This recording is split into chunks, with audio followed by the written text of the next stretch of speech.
സഹകാരി rice പ്ലസിലെ എൻ്റെ എല്ലാ പ്രിയപ്പെട്ട കൂട്ടുകാർക്കും SCRT സീരീസിലെ പുതിയൊരു ക്ലാസ്സിലേക്ക് സ്വാഗതം.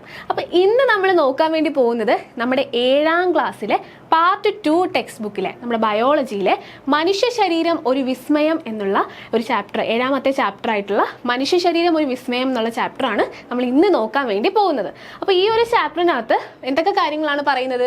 രക്തപര്യനം, പിന്നെ വിസർജനം, പിന്നെ എന്താണ് നാഡീയ ഏകോപനം, ഇത്രയും കാര്യങ്ങളാണ് ഈ ഒരു ചാപ്റ്ററിൽ നമ്മൾ എന്ത് ചെയ്യാൻ പോകുന്നത്, ഡിസ്കസ് ചെയ്യാൻ വേണ്ടി പോകുന്നത്. അപ്പോൾ ആദ്യം തന്നെ എന്താണ്, ഒരു പനി ബാധിച്ച് ഒരു കുട്ടി എന്ത് ചെയ്യാണ്, ഹോസ്പിറ്റലിൽ എന്താണ് അഡ്മിറ്റ് ചെയ്തിരിക്കുകയാണ്. ആ സമയത്ത് എന്താണ് നോക്കാം. കടുത്ത പനി ബാധിച്ച് 2 ദിവസമായി ആഹാരം കഴിക്കാതെ അവശനായ കുട്ടി എന്ത് ചെയ്തു, ആശുപത്രിയിൽ പ്രവേശിപ്പിച്ചു. ഡോക്ടർ മരുന്നിനൊപ്പം ഗ്ലൂക്കോസ് ഡ്രിപ്പ് കൂടി നൽകാൻ എന്താണ് നിർദ്ദേശിച്ചു.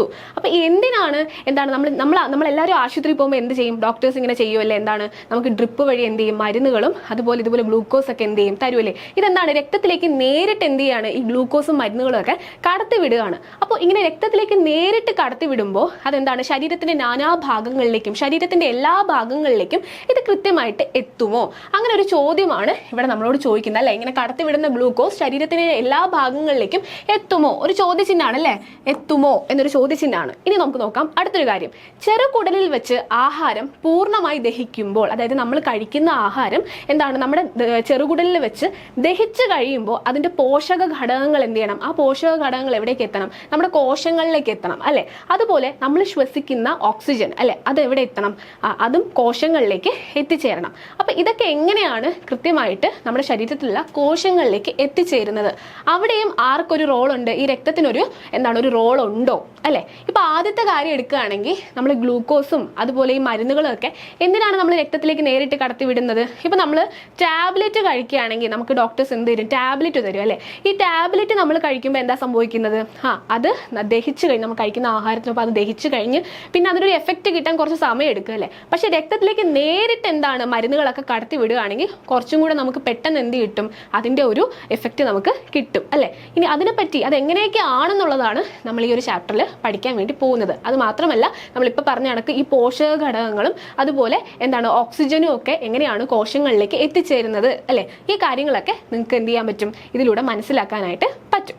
അപ്പോൾ അതിനുള്ള ഉത്തരമാണ് എന്തടാ, രക്തപര്യന വ്യവസ്ഥ എന്ന് പറയുന്നത്. സർക്കുലേറ്ററി സിസ്റ്റം എന്ന് നമ്മൾ ഇംഗ്ലീഷിൽ പറയും. നോക്കിക്കേ, ചെറുകുടലിലെ വില്ലസുകൾ ആഗിരണം ചെയ്യുന്ന പോഷക ഘടകങ്ങളും ശ്വസന ഫലമായി ലഭിക്കുന്ന ഓക്സിജനും കോശങ്ങളിൽ എത്തുന്നു. കൃത്യമായിട്ട് നമ്മൾ നേരത്തെ പറഞ്ഞ ചോദ്യത്തിനുള്ള ഉത്തരമാണ് അല്ലേ. എന്താണ്, ആ പോഷക ഘടകങ്ങളും അതുപോലെ ഓക്സിജനും എന്താണ് കൃത്യമായിട്ട് എവിടെ എത്തുന്നുണ്ടടാ, നമ്മുടെ കോശങ്ങളിലേക്ക് എത്തുന്നുണ്ട്. ആരാണിത് എത്തിക്കുന്നത്, ആരാണടാ, രക്തമാണ് ഇത് കൃത്യമായിട്ട് നമ്മുടെ ശരീരത്തിന്റെ എല്ലാ കോശങ്ങളിലേക്കും ഈ പോഷക ഘടകങ്ങളെയും അതുപോലെ നമ്മൾ ശ്വസിക്കുന്ന ഓക്സിജനെയും കൊണ്ടുവന്ന് എത്തിക്കുന്നത്. ഇനി നോക്കിക്കേ, ഈ ധർമ്മങ്ങളെല്ലാം നിർവഹിക്കുന്നത് ആരാണടാ, രക്തമാണ്. ആരാണ്, രക്തമാണ്.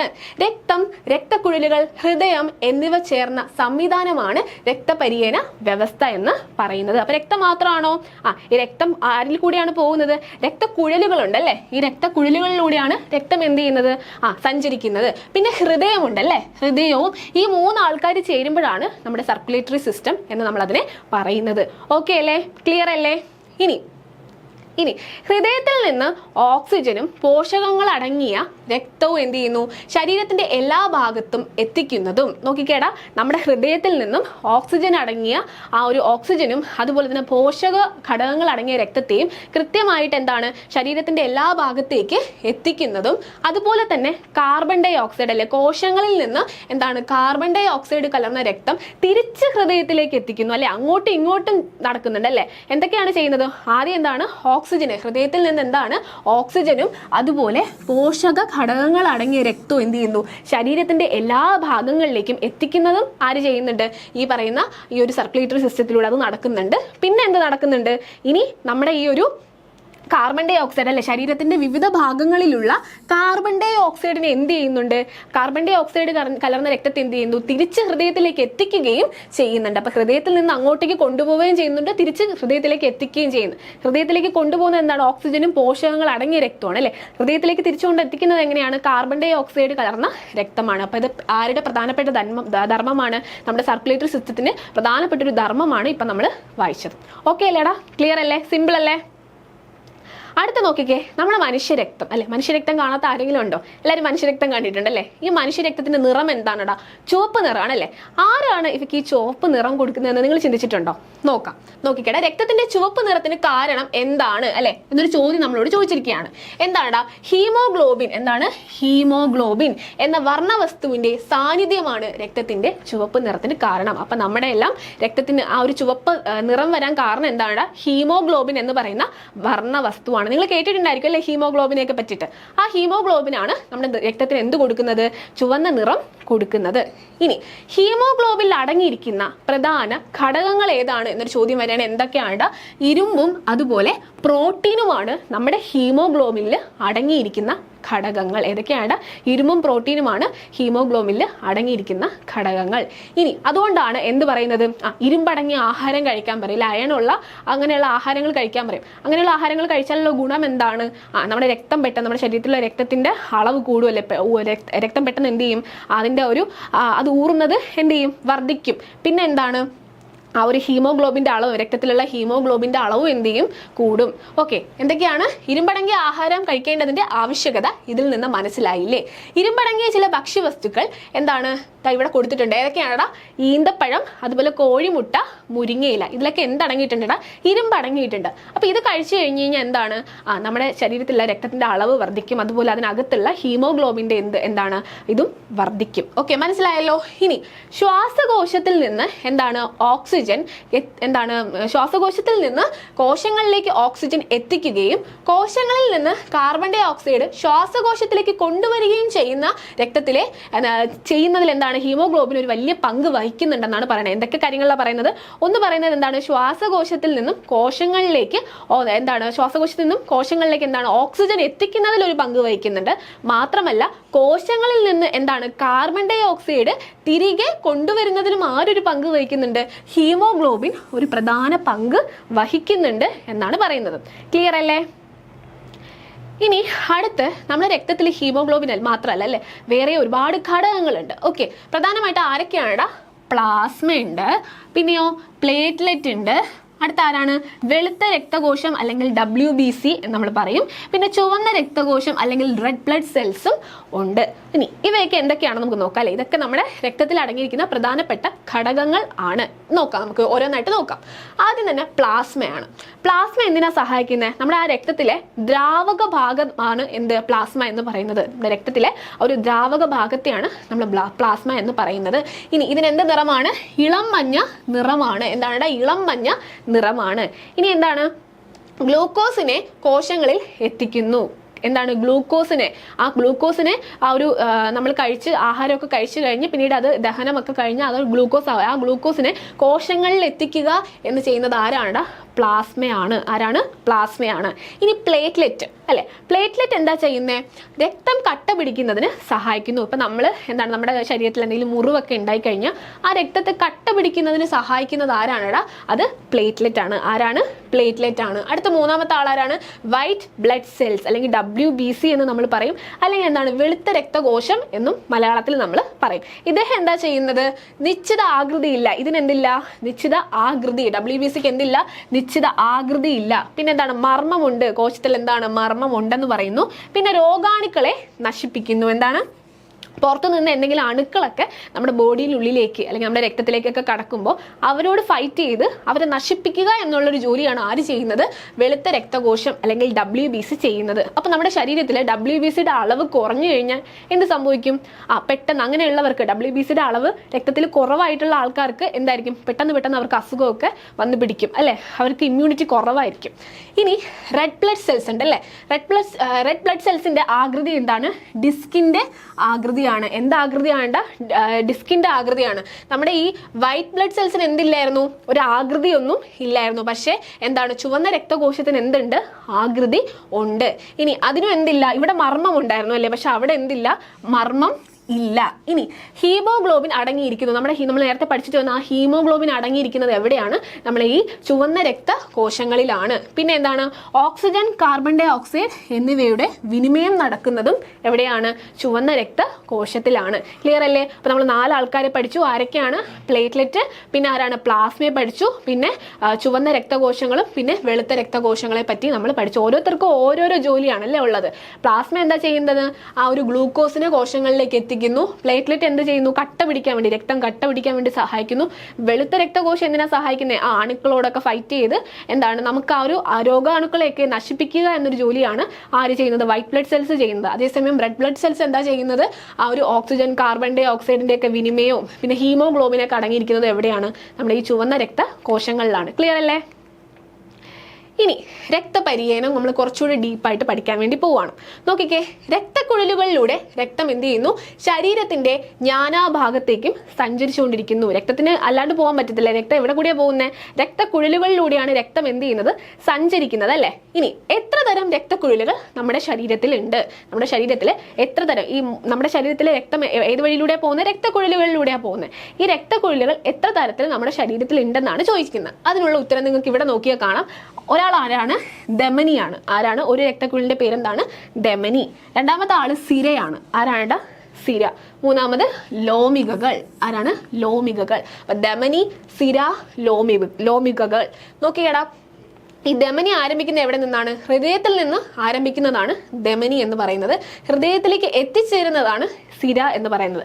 കൃത്യമായിട്ട് കുറച്ചുകൂടി ഇതായിട്ട് മനസ്സിലാക്കാം നമുക്ക്. നോക്കിക്കേ, ഹൃദയത്തിൽ നിന്ന് ഓക്സിജൻ കൂടുതൽ അടങ്ങിയ രക്തം ശരീരത്തിന്റെ വിവിധ ഭാഗങ്ങളിലേക്ക് കൊണ്ടുവരുന്ന കുഴലുകളാണ് ആര്?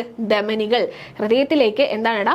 ഓക്സിജൻ കൂടുതൽ അടങ്ങിയ, നോട്ട് ചെയ്യുക, ഓക്സിജൻ അടങ്ങിയ രക്തത്തെ നമ്മുടെ ഹൃദയത്തിലേക്ക് കൊണ്ടുവരുന്ന കുഴലുകളാണ് ആര്? ധമനികൾ എന്ന് പറയുന്നത്. അതേസമയം ശരീരത്തിന്റെ വിവിധ ഭാഗങ്ങളിൽ നിന്നും കാർബൺ ഡൈ ഓക്സൈഡ് കൂടുതൽ അടങ്ങിയ രക്തം, ആരാണ്? കാർബൺ ഡൈ ഓക്സൈഡ് കൂടുതൽ അടങ്ങിയ രക്തത്തെ എന്ത് ചെയ്യുന്നു? ഹൃദയത്തിലേക്ക് കൊണ്ടുവരുന്ന കുഴലുകളാണ് ആര്? സിരകൾ എന്ന് പറയുന്നത്. ഒന്നുകൂടെ നോക്കിക്കേ, ഹൃദയത്തിൽ നിന്നും ഓക്സിജൻ അടങ്ങിയ രക്തത്തെ എന്ത് ചെയ്യുന്നു? ശരീരത്തിന്റെ പല ഭാഗങ്ങളിലേക്ക്, ഈ ഓക്സിജൻ ശരീരത്തിന്റെ പല ഭാഗങ്ങളിലേക്ക് എത്തിച്ചേരണം, കോശങ്ങളിലേക്കൊക്കെ അത് എത്തിച്ചേരണം. അപ്പോൾ ഹൃദയത്തിൽ നിന്നും എന്താണ്? ഓക്സിജൻ കൂടുതൽ അടങ്ങിയ രക്തത്തെ നമ്മുടെ ശരീരത്തിന്റെ പല ഭാഗങ്ങളിലേക്ക് കൊണ്ടുവന്ന് എത്തിക്കുന്ന കുഴലുകളാണ് ആര്? ധമനികൾ. അപ്പൊ ഇത് സ്റ്റാർട്ട് ചെയ്യുന്നത് എവിടെ? ഹൃദയത്തിൽ നിന്ന് സ്റ്റാർട്ട് ചെയ്യും. അവിടെ നിന്ന് ശരീരത്തിന്റെ എല്ലാ ഭാഗങ്ങളിലേക്കും ഈ രക്തത്തെ, ആരടങ്ങിയ ഓക്സിജൻ കൂടുതൽ അടങ്ങിയ രക്തത്തെ കൊണ്ടുവന്ന് എത്തിക്കും. അതേസമയം നമ്മുടെ സിരകൾ എന്താ ചെയ്യുന്നത്? മറ്റ് ശരീരത്തിന്റെ പല ഭാഗങ്ങളിൽ നിന്നും എന്താണ് ആ കാർബൺ ഡൈ ഓക്സൈഡ് അടങ്ങിയ രക്തത്തെ എവിടേക്ക് തിരിച്ചുകൊണ്ടെത്തിക്കുന്നു? ഹൃദയത്തിലേക്ക് കൊണ്ടുവന്ന് എത്തിക്കുക എന്നുള്ള ധർമ്മമാണ് സിരകൾ ചെയ്യുന്നത്. മനസ്സിലായല്ലോ? എന്താണ്? ഓക്സിജൻ കൂടുതൽ അടങ്ങിയ രക്തത്തെ എന്ത് ചെയ്യുന്നു? ഹൃദയത്തിൽ നിന്നും എന്താണ് ശരീരത്തിന്റെ എല്ലാ ഭാഗങ്ങളിലേക്കും കൊണ്ടുവന്ന് എത്തിക്കുക എന്നുള്ളൊരു ധർമ്മമാണ് ആര് ചെയ്യുന്നത്? ധമനികൾ ചെയ്യുന്നത്. അതേസമയം എന്താണ്? Carbon dioxide carbon dioxide കൂടുതലുള്ള രക്തത്തെ ശരീരത്തിന്റെ പല ഭാഗങ്ങളിൽ നിന്നും അതെന്താണ്? അതിനെ ഹൃദയത്തിലേക്ക് തിരിച്ചുകൊണ്ടെത്തിക്കുക എന്നൊരു ജോലിയാണ് ആര് ചെയ്യുന്നത്? സിരകൾ ചെയ്യുന്നത്. പിന്നെ ഒരാളെ കൂടെ നമ്മൾ പഠിച്ചു അല്ലേ? ആരാണ്? ലോമികകൾ. ആരാണ്? ലോമികൾ. ഇദ്ദേഹം എന്താ ചെയ്യുന്നത്? നമ്മുടെ സിരകളെയും അതുപോലെ തന്നെ ധമനികളെയും തമ്മിൽ ബന്ധിപ്പിക്കുന്ന ഒരു രക്തക്കുഴലാണ് ആര്? നേർത്ത രക്തക്കുഴലുകളാണ് ലോമികകൾ എന്ന് പറയുന്നത്. ഓർത്ത് വെക്കുക. നമ്മൾ ആ പിക്ചർ ഞാൻ ആദ്യം കാണിച്ചത് നിങ്ങളുടെ ഓർമ്മയിൽ വരികയാണെങ്കിൽ നിങ്ങൾക്ക് ക്ലിയർ ആവും അല്ലെ? ലോമികകളും അതുപോലെ ലോമികൾ എന്ന് പറഞ്ഞാൽ എന്താണ്? നമ്മുടെ സിരകളെയും അതുപോലെ തന്നെ ധമനികളെയും തമ്മിൽ ബന്ധിപ്പിക്കുന്ന, അവരെ തമ്മിൽ ഒരുമിപ്പിക്കുന്ന ചെറിയ നേർത്ത രക്തക്കുഴലുകളെയാണ് നമ്മൾ എന്ത് പറയുന്നത്? ലോമികകൾ എന്ന് പറയുന്നത്. ഓക്കെ അല്ലേ? ക്ലിയർ അല്ലേ? ഇത് കുറച്ചുകൂടെ ക്ലിയർ ആയിട്ട് നിങ്ങൾക്ക് മനസ്സിലായാൽ ഒന്നുകൂടി പിക്ചർ നോക്കിയാൽ മതി. ധമനി, സിര എന്താണ്? ഹൃദയത്തിൽ നിന്ന് ആരംഭിക്കുന്നു. ഇവിടെ നിന്ന് എന്ത് ചെയ്യുന്നു? ആ ഓക്സിജൻ അടങ്ങിയ രക്തത്തിനെ എന്ത് ചെയ്യുന്നു? ശരീരത്തിന്റെ എല്ലാ ഭാഗങ്ങളിലേക്കും കൊണ്ടുപോകുന്നു. അടുത്ത സിരകൾ എന്താ ചെയ്യുന്നത്? ആ ശരീരത്തിന്റെ പല ഭാഗങ്ങളിൽ നിന്നും കാർബൺ ഡൈ ഓക്സൈഡ് അടങ്ങിയ രക്തത്തെ എന്ത് ചെയ്യുന്നു? തിരിച്ച് ഹൃദയത്തിലേക്ക് കൊണ്ടുവരുന്നു അല്ലെ? ഇവരെ തമ്മിൽ ബന്ധിപ്പിക്കുന്ന നേർത്ത രക്തക്കുഴലുകളെ നമ്മൾ എന്ത് പറയുന്നു? ലോമികകൾ എന്ന് പറയുന്നു. ക്ലിയർ അല്ലേ? ഓക്കെ, ഇനി അടുത്ത് ഹൃദയത്തെ പറ്റിയാണ്. അപ്പം നമ്മൾ രക്തത്തെ പറ്റിയും രക്തക്കുഴലുകളെ പറ്റിയും പഠിച്ചു അല്ലേ? പക്ഷെ ആ സർക്കുലേറ്ററി സിസ്റ്റം കംപ്ലീറ്റ് ആവണമെങ്കിൽ ഒരാൾ കൂടിയുണ്ട്. അത് ആരാണ്? ഹൃദയമാണ് അല്ലേ? ഹൃദയത്തെ പറ്റി നമുക്ക് നോക്കാം. രക്തപര്യന വ്യവസ്ഥയുടെ കേന്ദ്രമാണ് ഹൃദയം. നമ്മൾ നേരത്തെ രക്തക്കുഴലുകളെ പറ്റി പഠിച്ചപ്പോൾ അവിടെ കണ്ടു അല്ലേ, ഹൃദയത്തിൽ നിന്നാണ് എന്ത് കൊണ്ടുപോകുന്നത്, ആ ഒരു ഓക്സിജൻ അടങ്ങിയ രക്തത്തെ ശരീരത്തിന്റെ പല ഭാഗങ്ങളിലേക്ക് കൊണ്ടുപോകുന്നത്. തിരിച്ച് കാർബൺ ഡൈ ഓക്സൈഡ് അടങ്ങിയ രക്തത്തെ കൊണ്ടുവരുന്നത് എവിടേക്കാണ്, ഹൃദയത്തിലേക്കാണ്. അപ്പൊ ഇതിന്റെ ഒരു കേന്ദ്രം എന്ന് പറയുന്നത് എവിടെയാണ്, ഹൃദയമാണ്. ഈ രക്തപര്യന വ്യവസ്ഥയുടെ കേന്ദ്രം, സർക്കുലേറ്ററി സിസ്റ്റത്തിന്റെ ഒരു കേന്ദ്രം എന്ന് പറയുന്നത് എന്താണ്, ഹൃദയമാണ് അല്ലെ. ഇനി ശരീരത്തിന്റെ എല്ലാ ഭാഗങ്ങളിലേക്കും രക്തം പമ്പ് ചെയ്യുന്നത് ആരാണ്, ഹൃദയമാണ്. നമ്മുടെ ശരീരത്തേക്ക് എല്ലാ ഭാഗങ്ങളിലേക്കും രക്തം പമ്പ് ചെയ്യുന്നത് ആരാണ്, പമ്പ് ചെയ്യുന്നത് ഹൃദയം ആണ്. ഇനി ഹൃദയസ്പന്ദനം അല്ലെ, നമുക്കറിയാം ഹൃദയസ്പന്ദനം, നമ്മുടെ ഹൃദയം എന്ത് ചെയ്യുന്നുണ്ട്, സ്പന്ദിക്കുന്നുണ്ട് അല്ലെ. നോക്കിക്കേ, ഹൃദയം എവിടെ കാണപ്പെടുന്നു എന്നുള്ളതാണ് അടുത്ത് പറയുന്നത്.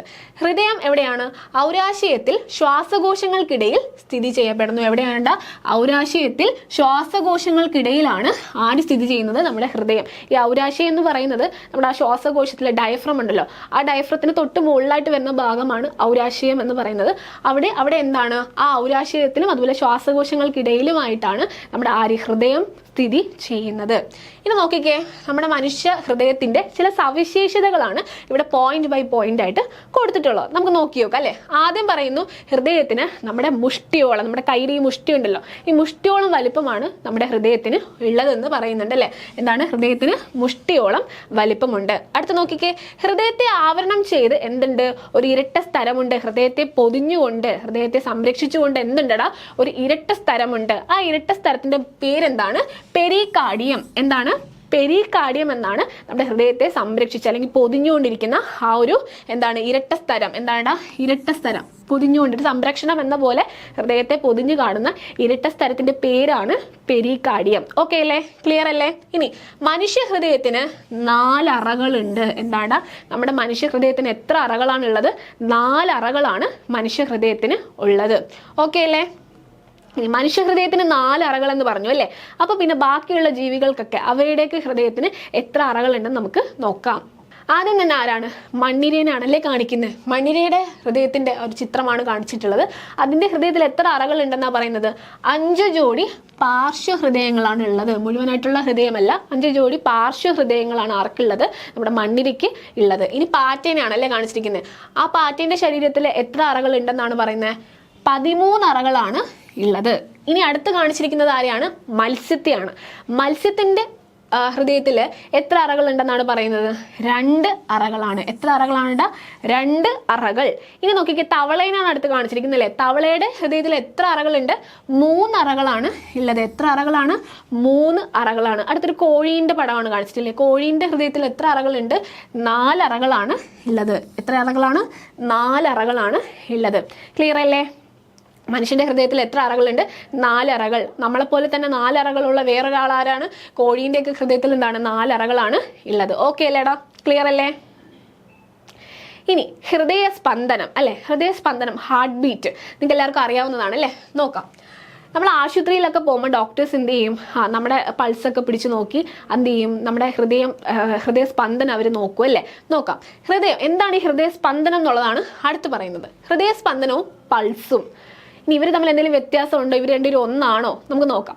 ഹൃദയം ഒരു പ്രാവശ്യം സങ്കോചിക്കുകയും പൂർവ്വസ്ഥിതി പ്രാപിക്കുകയും ചെയ്യുന്നതിനെയാണ് നമ്മൾ ഹൃദയസ്പന്ദനം എന്ന് പറയുന്നത്.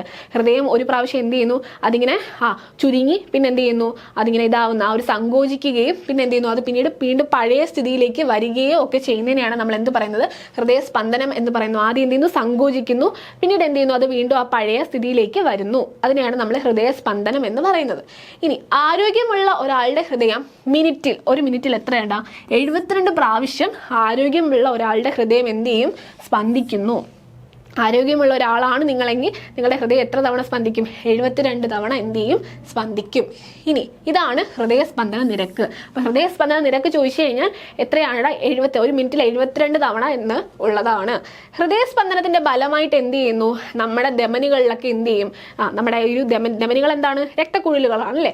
ഈ ധമനികളിലൊക്കെ എന്ത് ചെയ്യും, അതിന്റെ ഒരു ചലനം അവിടെയും ഉണ്ടാവും. അതിന്റെ ഒരു തരംഗ ചലനം, ഈ ഹൃദയം ഇങ്ങനെ പമ്പ് ചെയ്യുന്ന രീതിയിൽ നമ്മുടെ ധമനികളിലും എന്തുണ്ടാവും, അതിന്റെ ഒരു തരംഗ ചലനം ഉണ്ടാവും. അതാണ് നമുക്ക് പൾസായിട്ട് നമ്മുടെ ഈ കൈയുടെ ഈ ഒരു ഭാഗത്ത് ഇവിടേക്ക് പിടിച്ചു നോക്കുമ്പോൾ നമുക്ക് എന്ത് ചെയ്യാൻ പറ്റും? പൾസ് അറിയാൻ പറ്റില്ലേ? കഴുത്തിൻ്റെ ഈ ഭാഗത്ത് അവിടേക്ക് നമുക്ക് പൾസ് അറിയാനായിട്ട് സാധിക്കും. അതെന്താണ്, അത് എന്തുകൊണ്ടാണ് ഈ പൾസ് ഉണ്ടാവുന്നതെന്നാണ് ഇവിടെ പറഞ്ഞിരിക്കുന്നത്. നമ്മുടെ ഹൃദയം ഇങ്ങനെ സ്പന്ദിക്കുന്ന സമയത്ത് അതിൻ്റെ ഒരു തരംഗ ചലനം എവിടെ ഉണ്ടാവും? നമ്മുടെ രക്തക്കുഴലുകളായിട്ടുള്ള ധമനികളിൽ എന്ത് ഉണ്ടാവും. അതുകൊണ്ടാണ് നമ്മുടെ കൈയുടെ ഈ ഭാഗത്തും അതുപോലെ കഴുത്തിൻ്റെ സൈഡുകളിലൊക്കെ ആയിട്ട് നമുക്ക് എന്ത് പൾസ് അറിയാനായിട്ട് സാധിക്കുന്നത്. ഇനി നമ്മുടെ ഹൃദയം സ്പന്ദിക്കുന്ന എത്ര തവണ, ഇപ്പോൾ ആരോഗ്യമുള്ള ഒരാളുടെ ഹൃദയം എത്ര തവണ സ്പന്ദിക്കും? 72 തവണ അല്ലേ ഒരു മിനിറ്റിൽ. അപ്പോൾ അവിടെ എത്ര തവണ 72 മിനിറ്റ് ആണോ സ്പന്ദിക്കുന്നതെങ്കിൽ പൾസും എന്ത് ചെയ്യുന്നതായിരിക്കും? ആ റേറ്റ് തന്നെയായിരിക്കും. അല്ലാതെ 1.72 മറ്റേതിൻ്റെ റേറ്റ് കുറവ് അങ്ങനെയില്ല.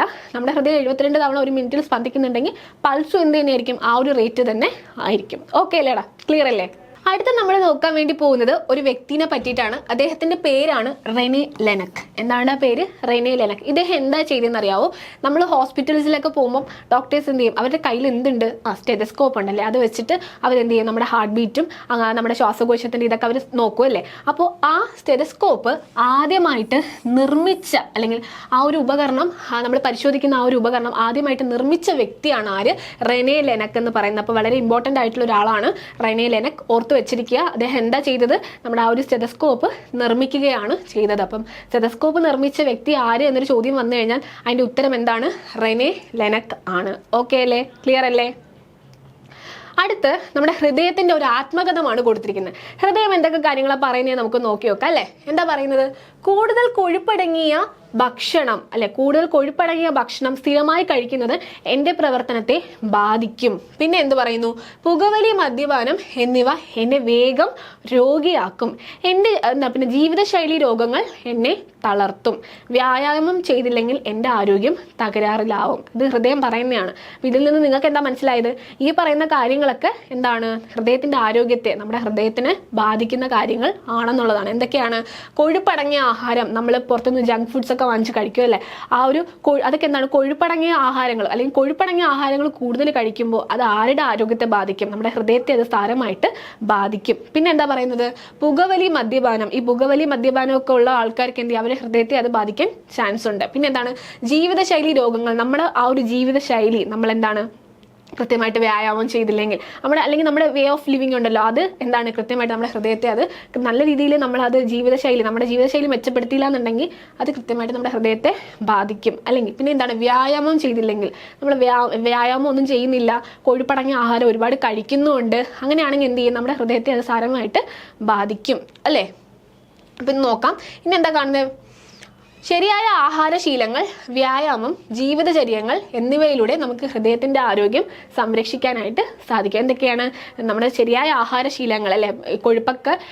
കൊഴുപ്പടങ്ങാത്തതായിട്ടുള്ള നല്ല ആഹാരങ്ങളൊക്കെ നമ്മൾ കഴിക്കുക, പിന്നെ കൃത്യമായിട്ട് വ്യായാമം ചെയ്യുക, പിന്നെ ജീവിതചര്യകൾ അല്ലേ, നമ്മൾ ചെയ്യുന്ന ആ കാര്യങ്ങളിലൊക്കെ ഒരുപാട് മാറ്റം കൊണ്ടുവന്നാൽ നമ്മുടെ ഹൃദയത്തിൻ്റെ ആരോഗ്യത്തെ നമുക്ക് എന്ത് ചെയ്യാൻ പറ്റും? സംരക്ഷിക്കാനായിട്ട് സാധിക്കും. ഓക്കെ അല്ലേടാ? ക്ലിയർ അല്ലേ? ഇനി നമ്മളിപ്പോൾ ആ ഒരു രക്തത്തെ പറ്റിയും രക്തക്കുഴലുകളെ പറ്റിയും ഹൃദയത്തെ പറ്റിയൊക്കെയാണല്ലോ പഠിച്ചത്. ഇനി നമ്മുടെ ശരീരത്തിൽ ഒരു മുറിവുണ്ടായാൽ അല്ലേ, നമ്മുടെ ശരീരത്തിൽ ഒരു മുറിവുണ്ടായാൽ എന്താണ് ഇവിടെ പറയുന്നത്? കളിച്ചുകൊണ്ടിരിക്കുക നിങ്ങളുടെ കൂട്ടുകാരന് കയ്യിലൊരു മുറിവുണ്ടായി, എന്താണ്? രക്തം ഒഴുകിക്കൊണ്ടിരിക്കുകയാണ്. നിങ്ങളപ്പോൾ എന്ത് ചെയ്യും? മുറിവ് പറ്റിയ ആൾക്ക് നമ്മളൊരു പ്രാഥമികമായിട്ട് എന്ത് ശുശ്രൂഷയാണ് നൽകുന്നത് എന്നാണ് ചോദിക്കുന്നത്. പോയിന്റ് ബൈ പോയിന്റ് ആയിട്ട് കുറച്ച് കാര്യങ്ങൾ കൊടുത്തിട്ടുണ്ട്, നമുക്ക് നോക്കാം. എന്തൊക്കെയാണ്?